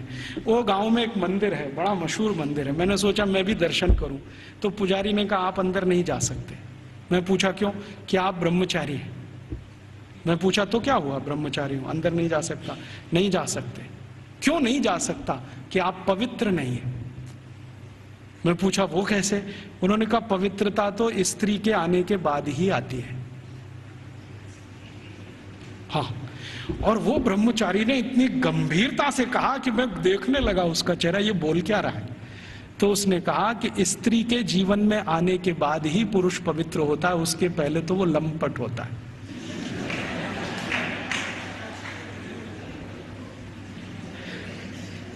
तो मंदिर में मुझे घुसने नहीं दिया उसने। और वो कहता आप तो क्या, हजारों साल से यहां कोई भी व्यक्ति बिना पत्नी के मंदिर में गया नहीं है। तो मैंने कहा ठीक है, फिर कभी हो तो सोचूंगा। तो मैं वापस चला आया। ये बात को मैकॉले बोल रहा है वहां कि भारतवासी बोलते हैं कि मोक्ष स्त्री के साथ ही होता है। और हमारे सभी ऋषि मुनि गृहस्थ थे, सदगृहस्थ थे, ब्रह्मचारी नहीं थे। मैंने जितने ऋषि मुनियों को आज तक पढ़ा है, सबको तो नहीं पढ़ा, लेकिन जितने को पढ़ा है सब गृहस्थ थे। इसलिए गृहस्थ आश्रम कोई ऊंची चीज है हमारे यहाँ। तो ये वो बोलता है कि जब ऊंची चीज आपके पास है तो उससे और ऊंची प्राप्त करने की ताकत है। जो ऊंची नहीं है तो ज्यादा ऊंची तो मिलेगी नहीं। तो भारत में तो स्त्री का ये हैसियत है कि वो अगर नहीं है तो परिवार नहीं है, समाज नहीं है, संस्कार नहीं है, भाषा नहीं है, ज्ञान नहीं है। इसलिए भारत में स्त्रियां तो बहुत ऊंची हैं। फिर वो कहता है कि हमारे यहाँ इंग्लैंड में तो गांव-गांव में स्त्रियों को मारते पीटते हैं, जला भी दे देते हैं। आपको मालूम है यूरोप में 2500 साल एक परंपरा चली है, विच हंटिंग। बहुत किताबें लिखी गई हैं इस पर, बहुत लिखा। विच हंटिंग समझते? विच माने क्या कहना चाहिए हिंदी में? डायन। डायन कहते हैं ना, डायन को ढूंढना और उसको मारना। ये बहुत बड़ा खेल चलता था यूरोप के सभी देशों में, Germany, France, Sweden, Switzerland, Denmark, Norway, सब देशों में, और 2500 साल चलता था। गांव में ढूंढ ढूंढ के ऐसी महिलाओं को मारा जाता था जिनके पति की मृत्यु हो गई हो, तो मान लिया जाता था ये तो विच हो गई है और इसको हंट करना है, माने मार देना है। उनको जिंदा जलाना, कभी उनको जमीन में खड्डा खोद के गाड़ देना, बाल पकड़ के उनको खींच लेना, तरह तरह के अत्याचार उनके ऊपर होते थे। और किस देश में किस साल में कितनी महिलाओं को विच हंटिंग किया गया, इसके रिकॉर्ड्स आजकल मैं इकट्ठे कर रहा हूं। तो हमारे यहां जब सती प्रथा की कहानी चर्चित हुई ना विलियम बेंटिंक के द्वारा, उसी साल में इंग्लैंड में 2700 से ज्यादा महिलाओं को डायन कह के मार डाला गया, उसी साल में।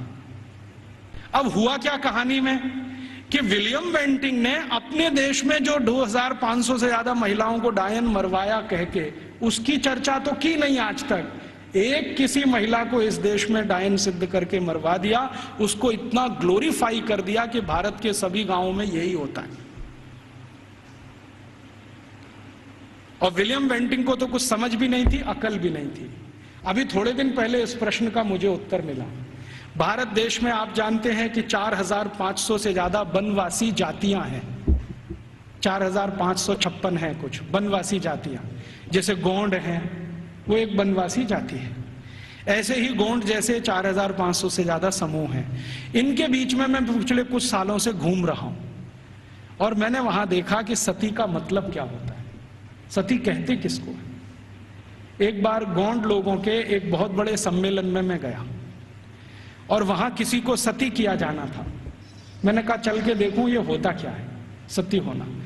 तो वहां हुआ ये था कि एक महिला के पति का देहांत हो गया, स्वर्गवास हो गया, और पति का स्वर्गवास हो गया तो उसकी अंतिम यात्रा के लिए गांव के लोग जा रहे हैं। अंतिम संस्कार वो ऐसे ही करते हैं जैसे हम करते हैं, अग्निदाह करते हैं, लकड़ियां इकट्ठी करते हैं। तो मैंने देखा कि उसकी पत्नी आती है और उसके चारों तरफ प्रदक्षिणा करती है और संस्कृत के मंत्र बोलते हैं। कभी कभी उनको भूल जाएं तो वो अपनी भाषा के मंत्र बोलने लगते, लेकिन मंत्र उच्चार होता है, बराबर होता है, पूरे समय होता है। जितने समय तक लाश जलती है तब तक वो मंत्रोच्चार करते रहते हैं, कुछ ना कुछ बोलते हैं। तो मंत्रोच्चार हो रहा है, पत्नी उसकी प्रदक्षिणा कर रही है, तो एक चक्कर उसने लगाया और उनकी अपनी भाषा में सबके सामने हाथ जोड़कर कहा कि आज मेरे पति का स्वर्गवास हुआ है, समाज में ऐसा कौन सा समूह है जो मेरी सुरक्षा की जिम्मेदारी लेगा। वो प्रश्न पूछ रही है और बड़े सुंदर शब्दों में वो कह रही है कि भारत के शास्त्रों ने हमेशा स्त्री को सुरक्षित रहना ये आवश्यक, क्योंकि उसको जीवन बढ़ाना है, तो इसलिए उसको सुरक्षा की जरूरत है। प्राकृतिक सुरक्षा भी चाहिए, दूसरे तरह की भी सुरक्षा चाहिए। क्या मेरी बेटियां जिम्मेदारी लेंगी? बेटियों ने हां बोल दिया तो आ जाएगी, नहीं बोला तो फिर चौथा चक्कर लगाएगी। फिर वो पूछेगी कि क्या समाज के प्रतिष्ठित लोग, जिनको हम क्या कहें महाजन लोग मेरी जिम्मेदारी लेंगे? अगर उन्होंने हाँ बोल दिया तो आ जाएगी, ना बोल दिया तो फिर चक्कर लगाएगी पांचवा। फिर वो पूछेगी कि इस समाज के आचार्य लोग, उपाचार्य लोग मेरी जिम्मेदारी लेंगे? अगर हाँ बोला तो उनके पास आ जाएगी, नहीं तो वापस। और आखिरी चक्कर सातवां जब लगाएगी तो वो पूछेगी कि क्या पुरोहित हम समझते हैं पूजा पाठ करें, क्या पुरोहित मेरी जिम्मेदारी लेंगे? अगर पुरोहितों ने हाँ बोला तो उनके पास आएगी, नहीं तो चक्कर लगा के गांव छोड़ के चली जाएगी और गांव कहेगा कि वो सती हो गई। ये है सती होना। और इसको बिगाड़ दिया अंग्रेजों ने। क्या कहा कि उसको जबरदस्ती चिता में धकेल देंगे और ये कर देंगे। फिर वो जाती कहाँ है, उसके पीछे पीछे मैं गया तो उस गांव का कोई मंदिर होगा, वहां जाएगी और अपना बाकी जीवन उसी मंदिर में बिताएगी। वो ये कहती है कि जब कोई जिम्मेदारी नहीं लेगा तो अब भगवान मेरे लिए जिम्मेदारी लेंगे, तो मंदिर में जाके पूजा करेगी, पाठ करेगी, अपना जीवन उसी से चलेगा उसका। और जैसे ही वो मंदिर में जाके पाठ पूजा करने लगेगी तो समाज की आदरणीय हो जाएगी और सब उसको साष्टांग दंडवत प्रणाम करेंगे। फिर हम गोंड लोग कहेंगे कि ये हमारी सती है। हम उसको एक्सप्लेनेशन क्या देंगे? वो पति के साथ जिंदा जला दी गई, वो सती है। सती होना कोई ऊंचा कर्म रहा है इस देश में, हम उसको समझ नहीं पाए। अंग्रेजों ने जो डिस्क्रिप्शन दे दिया उसी को अंतिम मान के हमने अपना मान लिया कि ऐसा ही कुछ होता होगा। ये होता है, और ये सिर्फ गोंडों में ही नहीं होता, भीलों में भी होता है। गोंड हैं, भील हैं, जितने तरह की जनजातियां हैं, ज्यादातर में ये होता है। तो मैकॉले कह रहा है कि भारत में तो स्त्रियों का स्थान बहुत ऊंचा है, परिवार में ऊंचा है, समाज में ऊंचा है, भाषा उनके यहां से निकली है, फंक्शनल नॉलेज उन्होंने समाज को दिया है, इसलिए इनके लिए तो सब कुछ विशेष होता है। इसलिए गुरुकुलों में आचार्य स्तर पर बहुत स्त्रियां हैं, ये हैरानी की बात नहीं है। वो कहता हमारे समाज में उल्टी स्थिति है, स्त्रियों का स्थान सबसे नीचे है, इसलिए हमारे यहाँ हर काम में वो सबसे पीछे है।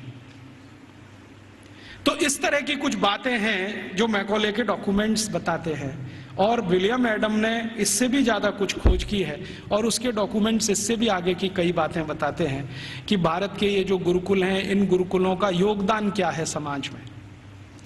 तो विलियम एडम ने एक गुरुकुल की कहानी लिखी है अपने दस्तावेजों में। आंध्र प्रदेश में कावेरी नदी के पास विशाखापट्टनम से थोड़ा दूर एक गुरुकुल है, उसका नाम गांव का मैं भूल रहा हूं। तो वो गुरुकुल है, उसने क्या योगदान दिया है, तो वो कहता है विलियम एडम कि ये जो गुरुकुल है ये बहुत पुराना है और उसके दस्तावेज पुराने हैं। 12वीं शताब्दी का वो गुरुकुल है, और वो गुरुकुल है सिविल इंजीनियरिंग का, कंस्ट्रक्शन में सिविल इंजीनियरिंग का। तो कहता है इसका योगदान क्या है, तो विलियम एडम कहता है कि इस गुरुकुल के विद्यार्थी और आचार्यों ने मिलकर कावेरी नदी पर एक डैम बनाया है, बांध बनाया है, जो दुनिया का सबसे पहला बांध है। मुझे नहीं मालूम था विलियम एडम के डॉक्यूमेंट्स पढ़ने के पहले कि दुनिया का सबसे पहला बांध भारत में बना है। फिर जैसा उसने डिस्क्रिप्शन दिया है उसको खोजते खोजते मैं पहुंच गया एक दिन, और अपनी आंखों से देख के आया कि वो डैम अभी तक जीवित है। उस डैम पर तेलुगु भाषा में एक पत्थर लगा हुआ है जिस पर तारीख है सन 1238 में वो बना है। आज से लगभग 800-825 साल पुराना है। और वो डैम की विशेषता क्या है, पत्थर और चूने से बना है। और आप जानते हैं दक्षिण भारत में सबसे ज्यादा प्रवाह वाली नदी है कावेरी। कावेरी जो है ना पेरेनियल रिवर है, साल के 12 महीने पानी रहता है उसमें, और पानी का फ्लो सबसे तेज है और पानी का दबाव भी उसका सबसे तेज है। तो कावेरी नदी पर जहां सबसे तेज गति से पानी बहता है उस नदी पर बांध बना दिया। बांध की लंबाई कितनी है और उसकी चौड़ाई कितनी है, लगभग 1 किलोमीटर 1.5 किलोमीटर के आसपास उसकी लंबाई है। 1.5 किलोमीटर लंबा बांध है। और बांध बनाया कैसा है, ऐसा है जैसे जेड होता है ना, जेड ऐसे फिर ऐसे फिर ऐसे फिर ऐसे फिर ऐसे जेड शेप में पूरा बांध है। तो वो वर्णन कर रहा है विलियम एडम कि ये गुरुकुल के विद्यार्थी और आचार्यों ने बनाया है। इसकी विशेषता क्या है, तो विशेषता ये है कि ये जेड शेप में है। जेड शेप में क्यों बनाया, स्ट्रेट लाइन में क्यों नहीं बना दिया, एक रेखीय रेखा में क्यों नहीं बना दिया, तो कहता है इसका जवाब मुझे नहीं मालूम क्यों बनाया। बहुत दिन मैं भी सोचता रहा कि ऐसा क्यों है। अब मेरे समझ में आया थोड़े दिन पहले कि ये जब सीधी रेखा में आप कोई दीवार बनाए और पानी बहुत तेज गति से आए तो दबाव इतना ज्यादा है कि बहुत जल्दी वो टूट जाएगा। लेकिन अगर आप उसी सीधी रेखा की दीवार को ऐसे ऐसे कर दो तो पानी का प्रेशर डाइवर्ट हो जाएगा और वो डैम कभी भी नहीं टूटेगा। अब समझ में आया कि वो 825 साल से कैसे जिंदा है। तो वो बोल रहा है कि ये एक गुरुकुल ने बनाया हुआ है, और वो गुरुकुल विशाखापट्टनम के नजदीक कभी चला करता था। मैं जब गया इसको देखने के बाद हैदराबाद लौटा तो उनकी जो आर्काइव्स है उसमें गया, तो आर्काइव्स में उसके डॉक्यूमेंट्स मुझे मिल गए और गजट में भी इसके बारे में वर्णन है। तो वो कह रहा है विलियम एडम कि भारत के गुरुकुल में पढ़ने वाले विद्यार्थी और उनको पढ़ाने वाले आचार्य कितने समाज के काम करते हैं उसका ये नमूना है। राजा डैम नहीं बनाते, विद्यार्थी और उनके अध्यापक मिलकर डैम बना देते हैं। और विलियम एडम लिख रहा है कि भारत में ऐसे हजारों तालाब गांव-गांव में विद्यार्थियों ने और उनके अध्यापकों ने बना दिए।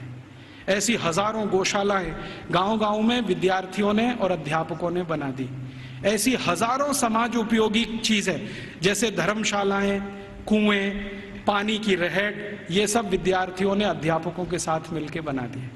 तो विलियम एडम कह रहा है कि भारत के गुरुकुल सिर्फ शिक्षा का केंद्र या विद्या का केंद्र ही नहीं है, ये गुरुकुल अपने विद्यार्थी और अध्यापकों के साथ मिलकर समाज के इतने बड़े काम कर रहे हैं जो वर्षों वर्षों तक भारत के लोगों के उपयोग में आने वाले हैं। तो इस तरह की थी हमारी शिक्षा व्यवस्था। अब क्या हुआ, इस शिक्षा व्यवस्था को जब मैकॉले ने पूरे ठीक से डिस्क्राइब किया लंदन में, तो लंदन में ब्रिटिश पार्लियामेंट के सभी सांसदों ने कहा कि अगर ऐसी शिक्षा व्यवस्था भारत में है तो भारत तो बहुत समृद्धशाली है, पैसे वाला है, ये हमें समझ में आता है। कई गुरुकुलों का उसने वर्णन किया है जो कृषि विज्ञान सिखाते हैं, कृषि शास्त्र सिखाते हैं। तमिलनाडु के कई गुरुकुलों का जिक्र है जिसमें कृषि विज्ञान ऐसा सिखाया जाता है जहां 1 एकड़ में 56 क्विंटल चावल पैदा होता है, उसकी विद्या वो सीखते हैं वहां पर। आज भारत में जितने भी एग्रीकल्चरल यूनिवर्सिटीज है ना, वो 1 एकड़ में 30 क्विंटल से ज्यादा धान कभी पैदा करके दे नहीं पाए, लेकिन 1835 में विलियम एडम कह रहा है कि 1 एकड़ में 56 कुंटल धान पैदा करना तो सामान्य बात है। और ऐसी शिक्षा देने वाले, विद्या देने वाले सैकड़ों गुरुकुल भारत में हैं। तो कुछ कृषि सिखाते हैं, कुछ मेटलर्जी सिखाते हैं, कुछ कंस्ट्रक्शन इंजीनियरिंग में सिखाते हैं, कुछ और कुछ सिखाते होंगे, ऐसे 18-20 विषयों के सारे ये गुरुकुल हैं। तो वो कह रहा है कि भारत सुखी है, समृद्धशाली है, वो इन गुरुकुलों के कारण। तो वो कह रहा है कि अब भारत को अगर गुलाम बनाना है तो इस शिक्षा व्यवस्था को जब तक हम तोड़ेंगे नहीं तब तक भारत गुलाम बनता नहीं। तो फिर उसको पूछ रहा है इंग्लैंड का राजा कि अब आपके पास क्या योजना है। तो कह रहा है कि मेरे पास एक योजना है कि हमारी जो सरकार भारत में चल रही है उसको आदेश दिया जाए कि भारत के ये जो गुरुकुल हैं, इंडिजिनस एजुकेशन सिस्टम वो कहते हैं इसको, भारत का स्थानीय शिक्षा तंत्र, तो कह रहे हैं जो इंडियन एजुकेशन सिस्टम है या इंडिजिनस एजुकेशन सिस्टम है, इसको कानून बनाकर हम गैर कानूनी घोषित कर देंगे, इल्लीगल, कि ये सब कुछ अवैधानिक है, गैर कानूनी। उसके लिए कानून बना देंगे लंदन में, यहां से वो चला जाएगा भारत में, उसको लागू करा देंगे। थोड़े दिन में ये सब गुरुकुल बंद हो जाएंगे, क्योंकि हमारे पास जब कानून आ जाएगा तो कानून के डंडे से हम इनको बंद करा देंगे कि ये इल्लीगल है, बंद करो। नहीं बंद करेंगे तो दंड देंगे उनको, थोड़े दिन में दंड देते देते अपने आप बंद हो जाएंगे। तब अंग्रेजों की संसद ने एक कानून बनाया जिसका नाम है इंडियन एजुकेशन एक्ट, और वो पारित हुआ, बाद में भारत की संसद में पारित हुआ और उसको लागू किया गया। तो उसमें तय ये किया गया कि जितने भी गुरुकुलों में संस्कृत माध्यम से विद्या सिखाई जाती है वो सब गैर कानूनी। फिर कहा गया कि जितने भी गुरुकुलों में स्थानीय भाषाओं की मदद से, जैसे तेलुगु, तमिल, कन्नड़, मलयालम, मराठी, गुजराती, इनके माध्यम से विद्या दी जाती है, वो भी गैर कानूनी। तो कानूनी क्या? कानूनी वो जहां अंग्रेजी के माध्यम से शिक्षा दी जाती है, वो कानूनी। तो मैकॉले ने क्या किया, ये कानून लागू करा के फिर भारत के गुरुकुलों पर डंडा चलाया, बुलडोजर चलवाए, एक एक करके उनका नाश किया। जहां गुरुकुल बंद नहीं हो पाए वहां के अध्यापकों को जेल में डाल दिया, विद्यार्थियों को जेल में डाल दिया। कई कई जगह तो अत्याचार इतने हुए कि अध्यापकों के हाथ काट दिए गए, सिर काट दिए गए, कई कई गुरुकुलों में आग लगा दी गई, उनके पुस्तकालय जला दिए। ये सब अंग्रेजों ने अत्याचार 100 साल तक किया, 1840 से 1940 तक। इधर वो अत्याचार करते गए, भारत के गुरुकुल खत्म होते गए। दूसरी तरफ उन्होंने कॉन्वेंट स्कूल शुरू किए जो यूरोप में आज भी चलते हैं और किसी उद्देश्य की पूर्ति के लिए चलाए जाते हैं। मैं आपको एक इंटरेस्टिंग बात और बता दूं कि जो अंग्रेजी दस्तावेजों का मैं अध्ययन कर रहा हूं उसमें से एक और दस्तावेज है, ये कॉन्वेंट क्या होता है। यूरोप में एक बहुत खराब परंपरा है जो अभी 1950 तक चलती रही। जैसे स्त्रियों को वोट देने का अधिकार नहीं, स्त्रियों में आत्मा नहीं, वो बैंक अकाउंट नहीं खोल सकते, ऐसी ही एक बहुत खराब परंपरा इंग्लैंड में, फ्रांस में, जर्मनी, सभी देशों में, कि बच्चों को घर में रखना नहीं, बच्चे पैदा हुए तो अनाथ आश्रम में देना, ये उनकी पुरानी परंपरा है। और कई लोगों ने तो क्या किया है कि बच्चों को पैदा होते ही घर के बाहर टोकरी में रख दिया कि अनाथ आश्रम का कोई आएगा उठा ले जाएगा, लेकिन कई बार कुत्ते उठा ले जाते हैं उसको, भेड़िए उठा ले जाते हैं। यूरोप का जो आधुनिक फिलोसोफर्स में एक माना जाता है ना, रूसो, उसके 5 बच्चे पैदा हुए, 4 को उसने ऐसे ही छोड़ दिया घर के बाहर टोकरी में रख के, 2 को कुत्ते खा गए, 2 को अनाथ आश्रम वाले ले गए। यूरोप में ये बहुत पुरानी परंपरा है बच्चों को लावारिस छोड़ना। क्यों छोड़ना? तो प्लेटो कहता है कि स्त्री और पुरुष के आनंद के क्षणों में बच्चे बाधा हैं, इसलिए मत रखो घर में। ये प्लेटो की शिक्षा है। वो कहता है कि अच्छे नहीं है बच्चे घर में रखना। और वो ये कहता है कि जीवन का चरम तो आनंद ही है, और वो भी शरीर का आनंद है।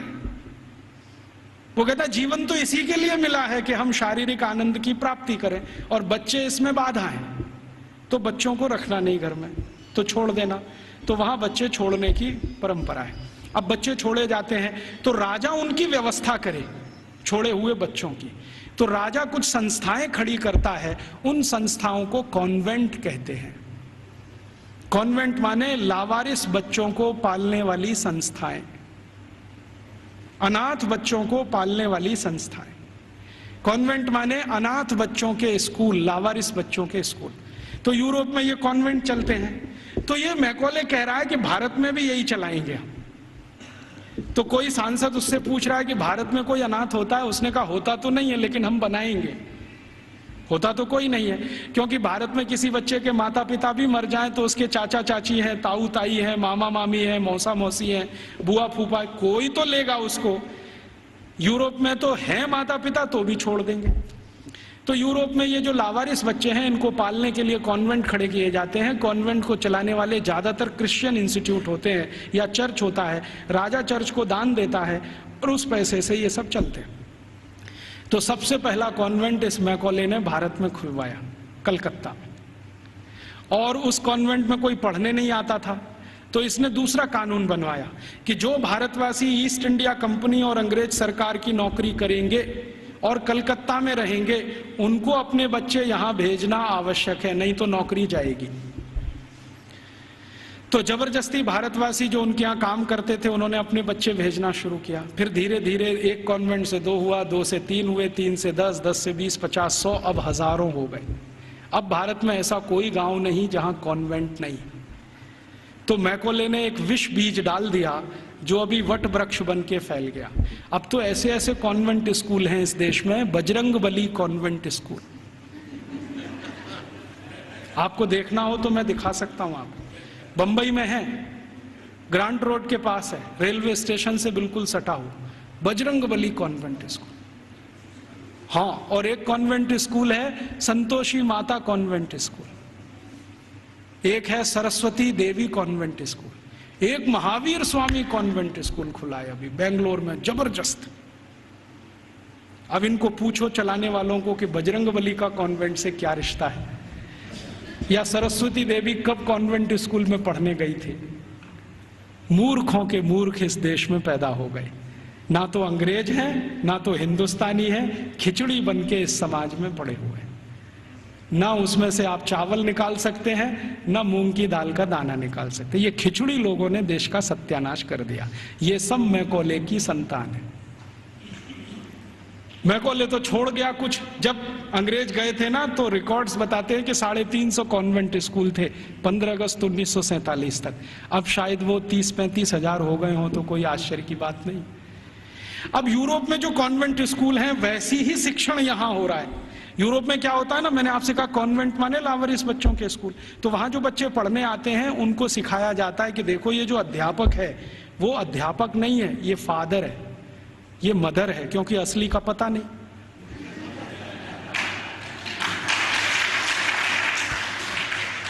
असली का तो कुछ पता नहीं, लावारिस है, किसका है बाप उसका और कौन है उसकी माँ। तो स्कूल में जो पढ़ाने वाले होते हैं ना, टीचर, तो पुरुष है तो फादर, माने ओल्ड एज है तो फादर, और यंग एज है तो ब्रदर, और ओल्ड लेडी है कोई तो मदर, और यंग लेडी है तो सिस्टर। तो कॉन्वेंट में उनको बुलवाते हैं, ये फादर है, ये मदर है, ये ब्रदर है, ये सिस्टर है, क्योंकि असली नहीं है। अब हमने भारतवासियों ने बिना सोचे नकल कर लिया उसका। हमारे यहां तो घर में है असली, और कॉन्वेंट में जा रहा है बच्चा तो वहां हो गए नकली, और वहां उसको मदर फादर ही बोलना पड़ता है। अब भारतीय परंपरा में यह है कि किसी बच्चे की 2 माताएं तो हो सकती हैं, बाप दो नहीं होते कभी। भगवान कृष्ण की दो माताएं थी, एक ने जन्म दिया, एक ने पाला। रामचंद्र जी मानते हैं कि मेरी 3 माँ हैं, एक ने जन्म दिया है, बाकी 2 प्रेम दे रहे हैं। तो माताएं 2 हो सकती हैं, 3 हो सकती हैं, बाप हमेशा एक ही होता है। अब हमारे कॉन्वेंट में पढ़ने वाले नौनिहालों के हर एक के 2-2 बाप हैं। एक तो घर में है असली और दूसरे हैं वहां नकली। और मैं आपको अंग्रेजी की एक शब्द की व्याख्या करता हूं। अंग्रेजी में एक शब्द होता है जो गाली के रूप में इस्तेमाल किया जाता है, बास्टर्ड। बास्टर्ड वही होता है जिसके 2 बाप होते हैं। तो हमने अपने अपने नौनिहालों को सबको बास्टर्ड बनाने का धंधा शुरू कर दिया है और बड़े गर्व से कहते हैं मेरा बेटा सेंट मैरी कॉन्वेंट में जाता है, जीसस कॉन्वेंट में जाता है, फलाने कॉन्वेंट में, ढिमा के कॉन्वेंट में। फिर उन कॉन्वेंटों में बड़ी बड़ी विचित्र विचित्र चीजें सिखाई जाती हैं। आजकल सिखाया जाता वैलेंटाइन डे, सेलिब्रेट करो वैलेंटाइन डे। ये वैलेंटाइन का किस्सा क्या है? वैलेंटाइन का किस्सा ये है कि यूरोप में, मैंने कहा ना बच्चों को साथ रखने की परंपरा नहीं है, ऐसी ही एक बहुत खराब परंपरा है बिना शादी के साथ रहने की। एक शब्द चलता है यूरोप में, लिव इन रिलेशनशिप, माने शादी तो करनी नहीं है लेकिन साथ में रहना है। और ये क्यों ऐसा है? इसमें छुटकारा आसान है, सवेरे किया शाम को निकल गए, कहीं दूसरे के घर में घुस गए, फिर तीसरे के, फिर चौथे के। तो जैसे कुत्ते घूमते रहते हैं ना, ऐसे। लिव इन रिलेशनशिप माने कुत्ता संस्कृति। लेकिन मुझे कई बार लगता है भारतीय कुत्तों से भी ज्यादा खराब यूरोपियन कुत्ता संस्कृति। भारतीय कुत्ते फिर भी थोड़े वफादार हैं, यूरोप वाले तो उतने भी नहीं है। तो ये लिव इन रिलेशनशिप का चक्कर बहुत है। और आपको सुनकर आश्चर्य होगा कि पहले से और आज तक यूरोप की 70% प्रजा बिना शादी के रहती है, बिना शादी के रहते। आप अभी भी जाके देख लो, लंदन में, पेरिस में, कहीं भी। अमेरिका में तो ये प्रतिशत 78% है, बिना शादी के रहते हैं। अब बिना शादी के रहते हैं तो पत्नियां बदलती हैं, माफ करो पत्नी तो हो ही नहीं सकती, स्त्रियां बदलती रहती हैं। उनको वो विचित्र विचित्र नामों से संबोधित करते हैं। इंग्लैंड में एक नाम चलता है Mrs Lloyd, Mrs Topno, Mrs ये, मिसिस वो, माने ये उसकी रखेल है जिसके नाम से कहा जाए। मिसिस माने पत्नी को छोड़कर कोई भी महिला जिसके साथ आप बिस्तर शेयर करते हैं वो सब मिसिस होती है। तो वहां तो ये है सारा खेल, स्त्रियां तो शादी के बिना, पुरुष तो शादी के बिना। तो कभी कभी बीच बीच में यूरोपियन लोगों को कुछ अच्छे विचार भी आ जाते हैं। तो 4वीं शताब्दी में, आज से लगभग 1600 साल पहले, एक व्यक्ति पैदा हो गए रोम में, उनका नाम था वैलेंटाइन। वो चर्च के पादरी हो गए। उन्होंने भारत का साहित्य कुछ पढ़ा।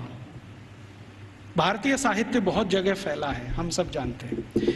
तो वो पढ़ लिया, उनके विचार बदल गए। उनका कहना है कि सबको शादी करके ही रहना चाहिए। और वो प्रचार करने लगे गांव गांव घूम के कि भाई शारीरिक संबंध बनाओ तो पहले शादी करो। तो राजा जो था उस समय, क्लॉडियस नाम का एक राजा था रोम में, वो कहता था आप ये क्या बकवास करते हैं। वो कहते थे ये बकवास नहीं है, बहुत अच्छी जीवन पद्धति है, पूर्वी भारत में, पश्चिम भारत में सब जगह यही चलती है, वहां के लोग बहुत अच्छे हैं, स्त्रियां बहुत अच्छी हैं, आप भी अगर इसमें आ जाओ तो बहुत अच्छा होगा, बीमारियां कम हो जाएंगी वगैरह वगैरह, समाज व्यवस्थित हो जाएगा। तो वो घूमते थे गांव गांव, प्रचार करते थे भाई शादी करो, शादी करो, शादी करो। और राजा जो होता था वो रोकता था कि शादी क्यों करना, हमारी तो परंपरा है बिना शादी के रहना। तो राजा और वैलेंटाइन का झगड़ा चलता था। तो वैलेंटाइन साहब क्या करते थे कि जो भी शादी करने को तैयार हुआ उसको अपने चर्च में बुलाते थे और उसकी शादी करते थे। ये सिलसिला उन्होंने 20-25 साल चलाया। अब वो राजा बहुत परेशान हो गया, तो एक दिन उसने वैलेंटाइन को फांसी पर लटकाने का आदेश दे दिया। तो 14 फरवरी सन 498 को वैलेंटाइन को फांसी पर लटका दिया गया। तो जिनकी उन्होंने शादियां कराई थी वो बहुत दुखी हो गए, तो उनकी याद में उन्होंने वैलेंटाइन डे मनाना शुरू कर दिया। तो ऐसे वैलेंटाइन डे आया। अब उनके कॉन्वेंट में वैलेंटाइन डे मनाते हैं, अब हमारे भी कॉन्वेंट में चालू हो गया वैलेंटाइन डे, वैलेंटाइन डे। यहाँ तो कोई समस्या नहीं है शादी करके रहने की, वहाँ तो शादियाँ ही नहीं होती हैं। अब हमारे स्कूलों में वैलेंटाइन डे मनाता है तो बच्चे क्या करते हैं, ग्रीटिंग कार्ड खरीदते हैं, अपनी अम्मा को देते हैं would you be my valentine, फिर बाप को भी दे देते हैं would you be my valentine. इन मूर्खों को पता ही नहीं कि वैलेंटाइन थे कौन, इसका मतलब क्या है। अम्मा को पूछ रहे हैं would you be my Valentine. अभी थोड़े दिन पहले बंबई में मैं एक बुजुर्ग आदमी को मिला जिनकी 75 साल की उम्र है, उनके पास 18 ग्रीटिंग कार्ड आए वैलेंटाइन डे पर, और सब में एक ही बात, would you be my Valentine. 75 साल के बुजुर्ग आदमी से लड़कियां पूछ रही would you be my Valentine. ऐसा अधकचरापन है। ये सब कॉन्वेंट में से हमारे बच्चे सीख सीख के निकल रहे हैं। और इन कॉन्वेंट स्कूलों में क्या क्या सब सिखा दिया। वो कहता था ना मैकॉले ये कहता था कि ये जो कॉन्वेंट स्कूल हम चलाएंगे इनमें शिक्षा मिले ना मिले, संस्कार अंग्रेजियत के हम जरूर देंगे। तो क्या होगा, तो कह रहा है वो कि भारतवासी जितने साल इसमें से पढ़कर निकलेंगे ना, तो वो शरीर से दिखने में भारतीय होंगे, आत्मा से अंग्रेज हो जाएंगे, फिर यही हमारी मदद करेंगे और भारत को गुलाम बनाए रखने में व्यवस्था करेंगे। तो संस्कार देना है उनको तो अपना, तो वो दे रहे हैं। अब वह जो कॉन्वेंट में वैलेंटाइन डे सिखा दिया, फिर उन्होंने पता नहीं मदर्स डे सिखा दिया, फादर्स डे सिखा दिया। मदर्स डे पता है क्या होता है यूरोप में? यूरोप में एक और बहुत पुरानी परंपरा है, प्लेटो के समय से चली आ रही है, कि बच्चे जब पैदा हुए ना तो घर में तो रखने नहीं है, बाहर छोड़ देने हैं। तो उन बच्चों को माँ का दूध नसीब नहीं है, तो चर्च में जो होती है ना सिस्टर्स होती है, वो अपना दूध उनको उपलब्ध कराती है। अब आप में से कई लोगों को यह प्रश्न होगा कि बायोलॉजिकली ये संभव कैसे है, वो नर्स तो मां बनी नहीं तो उसको दूध कैसे आएगा। लेकिन अभी आधुनिक विज्ञान ने यह सिद्ध कर दिया है कि कोई बच्चा लगातार 2-3 दिन तक बिना विवाहित किसी महिला को लगातार स्तनपान करे तो चौथे 5वें दिन से दूध आना शुरू हो जाता है। तो उनके यहां नर्सिंग जो होती है वो सिस्टर्स के द्वारा होती है या नर्सिस के द्वारा होती है, मां नहीं करती है। लेकिन कभी कभी साल में कोई एक दिन मनाना हो तो वो मदर्स डे मनाते हैं, जिस दिन मां अपने बच्चे को दूध पिलाने के लिए वहां जाती है कॉन्वेंट, तो उनके यहां मदर्स डे होता है। ऐसे ही उनके यहां फादर्स डे होता है। फादर्स डे का चक्कर क्या है, यूरोप के बच्चे वैसे तो घर में रहते नहीं, जो गलती से किसी ने रख लिए तो उनको अपने बाप के साथ खाना खाने का अधिकार नहीं है। डाइनिंग टेबल पर अपने बाप के साथ वो नहीं बैठ सकते। बाप अपने डाइनिंग टेबल पे खाना खाएगा दोस्तों के साथ, जब वो चला जाएगा खाना खा के तो बाद में बच्चे डाइनिंग टेबल पे बैठते हैं। लेकिन साल में कोई एक दिन वो फिक्स करते हैं जब बच्चे बाप के साथ बैठे डाइनिंग टेबल पर, उस दिन वो फादर्स डे मनाते हैं। अब उनके मदर्स डे, उनके फादर्स डे, उनके ब्रदर्स डे, उनके सिस्टर्स डे या उनका वैलेंटाइन डे, उसके पीछे कुछ कहानियां हैं। हम बिना सोचे समझे अंधों की तरह से इस पे लग गए हैं। कई बार मैं देखता हूं अजमेर जैसे शहर में, जयपुर जैसे शहर में मदर्स डे पे रैली निकाली जा रही है, प्ले कार्ड लेके बच्चियां अपने अपने हाथ में जा रही हैं, स्कूल कॉलेज उनका छुड़वा दिया जाता है, और ये सब मूर्ख सरकारी अधिकारी किया करते हैं। फिर फादर्स डे पे निकालते हैं, फिर इस पे निकालते हैं, ये सब तमाशेबाजी। ये मैकॉले हमारे यहाँ छोड़ के गया, और वो बार बार कहता था कि हमें संस्कार देना है, शिक्षा दे पाए ना दे पाए वो महत्व का नहीं, अंग्रेजियत का संस्कार देना है। तो वो दे गया।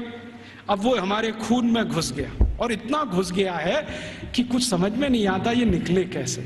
कई बार मैं किसी के घर में जाता हूं तो पिताजी का नाम है रामदयाल, माताजी का नाम गायत्री देवी, बेटे का नाम टिंकू। अब मैं पूछता हूं कि ये रामदयाल और गायत्री देवी का टिंकू कहां से आ गया, या रामदयाल और गायत्री देवी की बेटी का नाम डिम्पल, ट्विंकल, बबली, डबली। क्या है बबली का मतलब, क्या है डबली का मतलब, इस तरह के नाम हमने रखे हुए। घुस गई अंग्रेजियत हमारे घर में। हम सब मातृभाषा में हिंदी हैं और रोज घर में बोलते हैं हो Rajiv Dikshit, she is my missus. तो मैं पूछता हूं really she is your missus? क्योंकि यूरोप में मिसेस का माने धर्म पत्नी को छोड़कर कोई भी महिला, और उनकी धर्म पत्नी कहती हो Rajiv Dikshit, he is my mister. तो मैं पूछता हूं रियली? क्योंकि यूरोप में मिस्टर का माने पति को छोड़कर कोई भी पुरुष, और मिस तो बहुत ही खराब है। मिस है फ्रेंच शब्द है। मिस का माने एक ऐसी महिला जो जिंदगी भर वैश्यावृत्ति करे, शादी ना कर सके, वो मिस है। हम बड़े गर्व से लिखते हैं मिस फलाना, मिस ढिमाका, मिस ये, मिस वो, बिना सोचे समझे। और सबसे खतरनाक शब्द यूरोप में है अंकल, सबसे खतरनाक है, क्योंकि जिसके बारे में आपको कुछ बताना ही नहीं हो उसको अंकल बोल दो, जिसके बारे में नहीं बताना हो उसको आंटी बोल दो। हमारे यहाँ अंकल आंटी कैसे हो सकते हैं? या तो चाचा होंगे, या तो काका होंगे, या तो मामा होंगे, या तो मौसा होंगे, या तो ताऊ होंगे। सब कुछ हमारे यहाँ निश्चित है। अंकल तो बहुत ही अनिश्चित शब्द है, आंटी तो और भी। मैं को ले छोड़ गया तो हमने अपने बच्चों से मम्मी बोल, डैडी बोल, ये बुलवाना शुरू कर दिया। मम्मी का मतलब है मरा हुआ, और डैडी मरे हुए जैसा, और बड़े शौक से बुलवाते मम्मी बोल, डैडी बोल। अब यूरोप में जो भूषा थी ना, वो हमारे कॉन्वेंट में घुस गई। यूरोप में क्या टाई लगाना है, सूट पहनना है, क्योंकि ठंड बहुत है। हमने यहाँ 50 डिग्री टेम्परेचर वाले अजमेर में भी टाई लगवा दिया सबको। इतनी भयंकर गर्मी है, अंदर से पसीना पसीना हो रहा है। और कभी कभी तो रोज मैं ये दृश्य देखता हूँ, एक दूल्हे राजा जून की गर्मी में शादी करने जा रहे हैं, 3 पीस सूट और टाई लगा के घोड़े पे चढ़ के बैठे हुए हैं। उनको पूछो भाई तुमको सुपर इडियट बनने का यही दिन मिला है? कहता है राजीव भाई एक दिन तो कर लेने दो, तो तुमको यही दिन मिला है अपनी शादी का? ऐसे हमारी भाषा बदल दिया, भूषा बदल गया, भोजन बदल गया। कॉन्वेंट स्कूलों से बच्चे सीख रहे हैं पिज्जा खाओ, बर्गर खाओ, हॉट डॉग खाओ, कोल्ड डॉग खाओ, चाउमीन खाओ, नूडल्स खाओ। तो उनका भोजन, उनकी भाषा, उनकी भूषा, उनका भजन, रॉक म्यूजिक, पॉप म्यूजिक, सब कुछ घुस गया। अब ये कर दिया सब बंटा था। अब ना तो हम भारतीय रह पाए, ना अंग्रेज बन पाए। अगर कोई सभ्यता खिचड़ी बन जाए, उसका भविष्य बहुत खराब होता है। मुझे कई बार ऐसा लगता है कि या तो हम भारतवासी पूरी ताकत लगा के अपने को अंग्रेज बना लें, नहीं तो पूरी ईमानदारी से भारतीय हो जाएं। ये अधकचरे ना रहें बीच में, क्योंकि इस अधकचरेपन ने हमारी जनरेशन्स को, पीढ़ियों को खत्म कर दिया। तो इस अंग्रेजियत के शिक्षा तंत्र ने जो यूरोप से आया, क्या किया है आज हमारे देश में।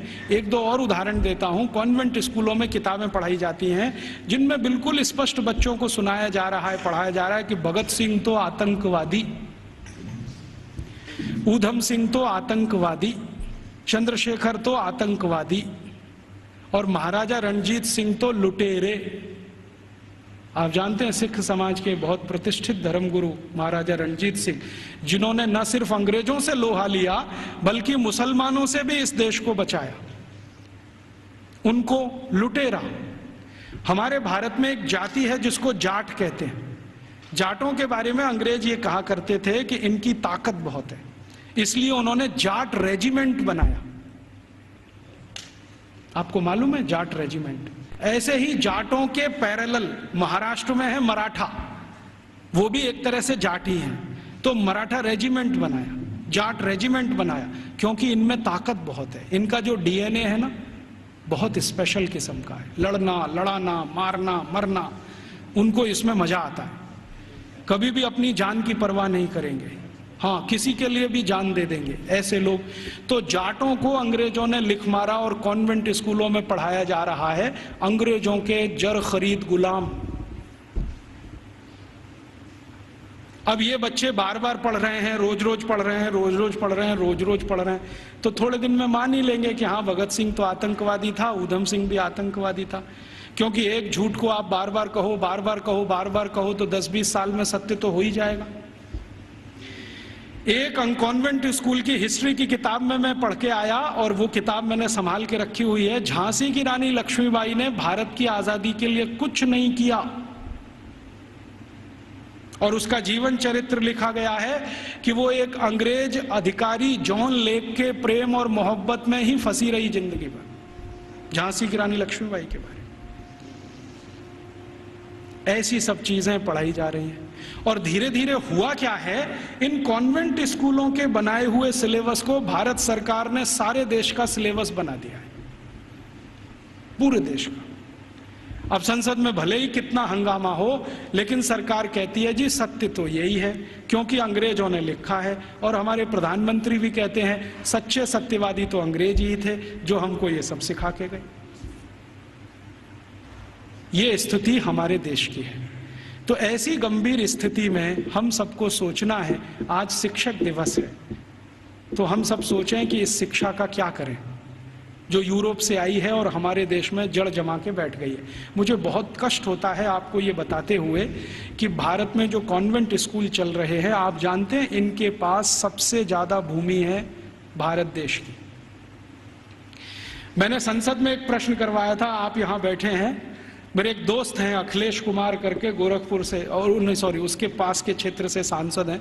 मैंने कहा जरा ये पूछ तो लो कि भारत में सरकार के बाद किसके पास सबसे ज्यादा जमीन है। तो उत्तर आया कि सरकार के बाद सबसे ज्यादा जमीन चर्च और उनके कॉन्वेंट स्कूलों के पास ही है। रेलवे से भी ज्यादा जमीन इनके पास है।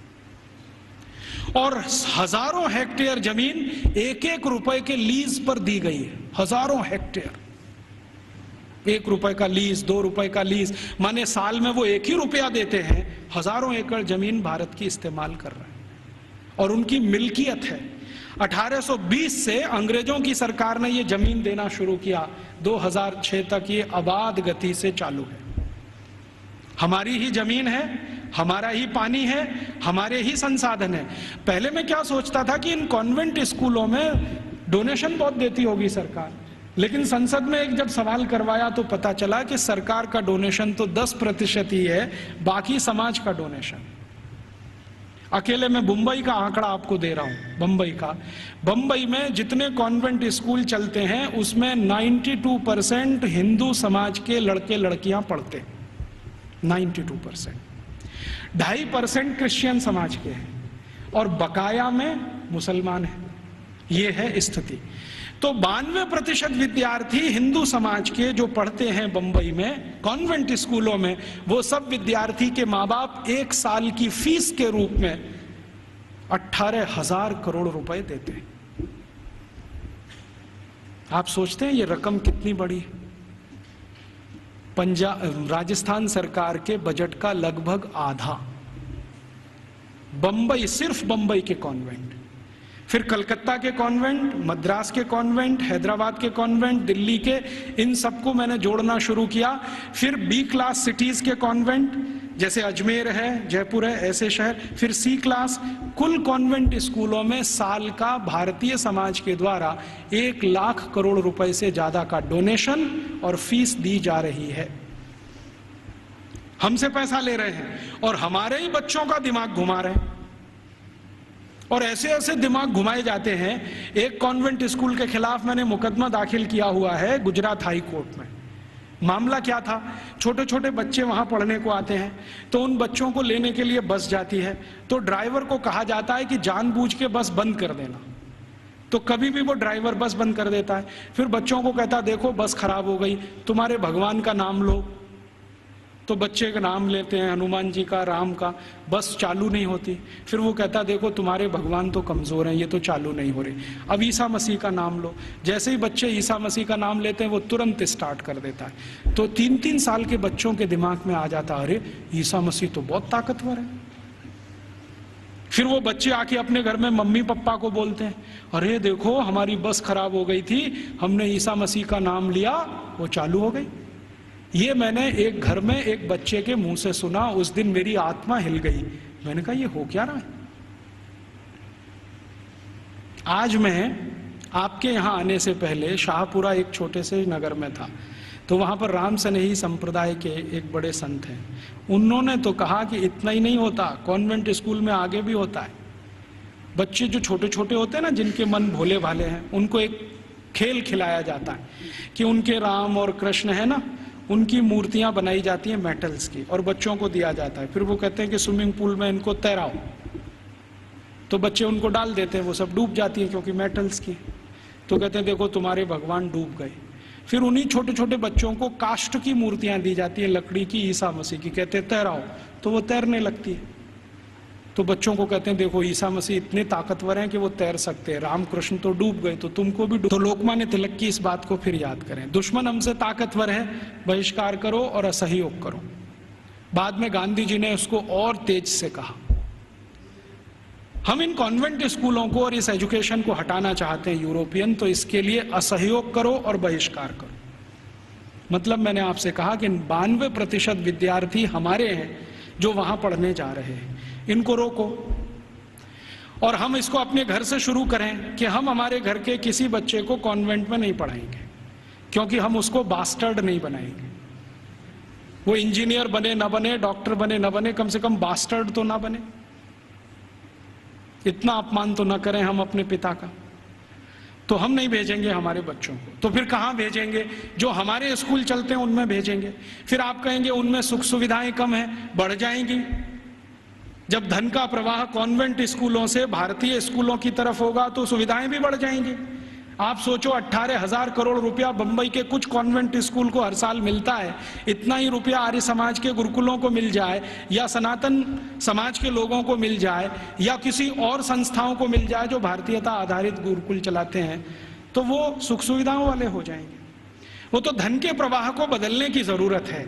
अभी धन का प्रवाह कॉन्वेंट स्कूलों की तरफ है, तो सुख सुविधाएं वहां ज्यादा हैं। हमारे स्कूल पानी से प्यासे हैं, बैठने को जमीन पे टाट पट्टी नहीं है, स्कूल में पढ़ाने के लिए ब्लैक बोर्ड नहीं है, सामान्य जरूरतों की चीजें जैसे संडास घर होना चाहिए वो भी नहीं है। तो ये इसलिए कि धन की कमी है, धन का प्रवाह उस तरफ है, इसको मोड़ दो। तो समाज में एक बहस चले इस पर कि ये कॉन्वेंट स्कूल आए कहाँ से हैं, उनके यहाँ शिक्षा की क्या स्थिति रही है, तो शायद इसमें से एक समझ बने और ये समझ हिंदुस्तान में अगले 2-3 वर्षों में कोई अभियान का स्वरूप ले और ये अभियान हिंदुस्तान के इस विष बीज को उखाड़ कर फेंक दे, ऐसी भावना मेरे मन में है। मैंने इसके लिए एक और प्रयास शुरू किया है। बहुत लोग जब कहते हैं कि राजीव भाई विकल्प दो, तो हमने खुद अपने इस आज़ादी बचाओ आंदोलन की तरफ से 6 गुरुकुल बनाना शुरू किया और वो लगभग 1 साल में शुरू हो जाएंगे। उन सभी गुरुकुलों को वैसे ही पढ़वाना है जैसे कभी 200 साल पहले था। वही 18 विषय हमने चुने हैं जो 200 साल पहले पढ़ाए जाएंगे। और हमारे गुरुकुलों की ये मान्यता रही है कि शिक्षा और विद्या सबके लिए, किसी एक के लिए नहीं। पैसा है या नहीं ये महत्व का नहीं है, शिक्षा और विद्या हर एक के लिए। वो जाति का है, धर्म का है, इससे मतलब नहीं। हमारे गुरुकुलों में सभी तरह के विद्यार्थी। आप तो जानते हैं कि भारतीय शास्त्र कहते हैं कि शिक्षा, विद्या और न्याय और चिकित्सा सबको निःशुल्क उपलब्ध होनी चाहिए, बिना किसी भेदभाव के। तो हमने सोचा है कि कम से कम शिक्षा और विद्या तो निःशुल्क उपलब्ध कराएं। तो हमारे गुरुकुलों में हम फीस नहीं लेंगे, ये संकल्प से हम शुरू कर रहे हैं। फिर ये चलेंगे कैसे? इनको चलाने के लिए विद्यार्थियों को हर दिन 2 घंटे श्रम दान करना पड़ेगा। या तो 2 घंटे वो चरखा चलाएं, या तो 2 घंटे खेत में काम करें, या तो 2 घंटे वो साबुन बनाएं, मंजन बनाएं, वॉशिंग पाउडर बनाएं। उनको हम बिकवाएंगे और उसके लिए मार्केटिंग नेटवर्क खड़ा कर रहे हैं पूरे देश में, स्वानंद बाजार के नाम से। इनमें ये वस्तुएं बिकेंगी, उससे आमदनी होगी और गुरुकुल उससे चलेंगे, फीस किसी को नहीं देनी पड़ेगी। और हमारा ये मानना है कि जो विद्यार्थी 14 साल पढ़कर निकल गया, कम से कम हर एक के पास 2.5 से 3 लाख रुपए होगा, जो उसके अपने श्रम की कमाई होगी। उससे वो अपना कोई व्यवसाय शुरू कर सकेगा, 2,000 रुपए की नौकरी के लिए नहीं भागेगा। और इन सारे गुरुकुलों को हम ज्ञान आधारित बना रहे हैं, डिग्री आधारित नहीं, क्योंकि ज्ञान ऊंचा होता है, डिग्री ऊंची नहीं होती कभी भी। अंग्रेजों ने हमको उल्टा फंसा दिया, ज्ञान आधारित हिंदुस्तान को डिग्री में फंसा दिया। अब हम किसी की भी परीक्षा लेते हैं तो भाई तुम्हारे पास डिग्री क्या है?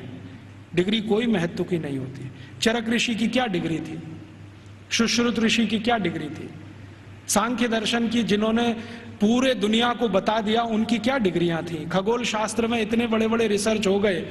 आज दुनिया कहती है कि प्लूटो ग्रह नहीं है, हिंदुस्तानियों ने तो 14वीं शताब्दी में कह दिया था कि प्लूटो ग्रह नहीं। अब दुनिया मानती है कि प्लूटो ग्रह नहीं। सूर्य की दूरी पृथ्वी से कितनी है ये आज बोलते हैं, 9वीं शताब्दी में तो हिंदुस्तानियों को मालूम था कि सूर्य और पृथ्वी की दूरी कितनी है। तो ये जितनी महान बातें करने वाले लोग, इनके पास किसी के पास डिग्री नहीं थी, ज्ञान था। ज्ञान ऊंचा होता है, डिग्री नहीं होती। तो हम वही ज्ञान आधारित शिक्षा और विद्या लाना चाहते हैं। अभी शुरू में हम शायद माइनॉरिटी में होंगे, लेकिन हर माइनॉरिटी समय में मेजॉरिटी हो जाती है।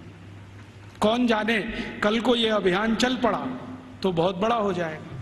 शुरुआत तो 1-2 से ही होती है, बड़ा होते होते तो बहुत बड़ा सागर बन जाता है। भगत सिंह तो अकेला था, फांसी पे गया, उसके साथ सुखदेव राजगुरु अकेले थे। सबसे पहले तो मंगल पांडे अकेला था, क्योंकि उसकी छावनी में कोई मदद करने को तैयार नहीं। फिर देखो कि हजारों लाखों मंगल पांडे हुए। तो आज हम शुरू कर रहे हैं, हो सकता है थोड़े दिन में ये हजारों लाखों हो जाए, लेकिन इसमें आप सबका प्रयास होगा तो होगा। अकेले हम करेंगे तो नहीं होगा। तो आप भी इसमें लगें, हम भी लगे हैं। और आप में से जो आर्य समाजी हैं उनके लिए तो ये बहुत आसान है।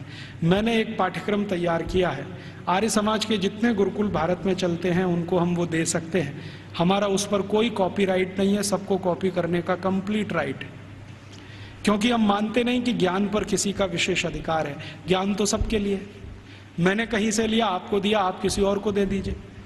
तो आर्य समाज के सभी गुरुकुलों को मैं दे सकता हूं और दूसरे गुरुकुलों को दे सकता हूं। वहां भी ये साथ साथ शुरू हो जाए, हम प्रयास करें, आप भी करें, तो हो सकता है 3-4 साल में इस देश की शिक्षा का ढांचा और दिशा दोनों बदल जाए।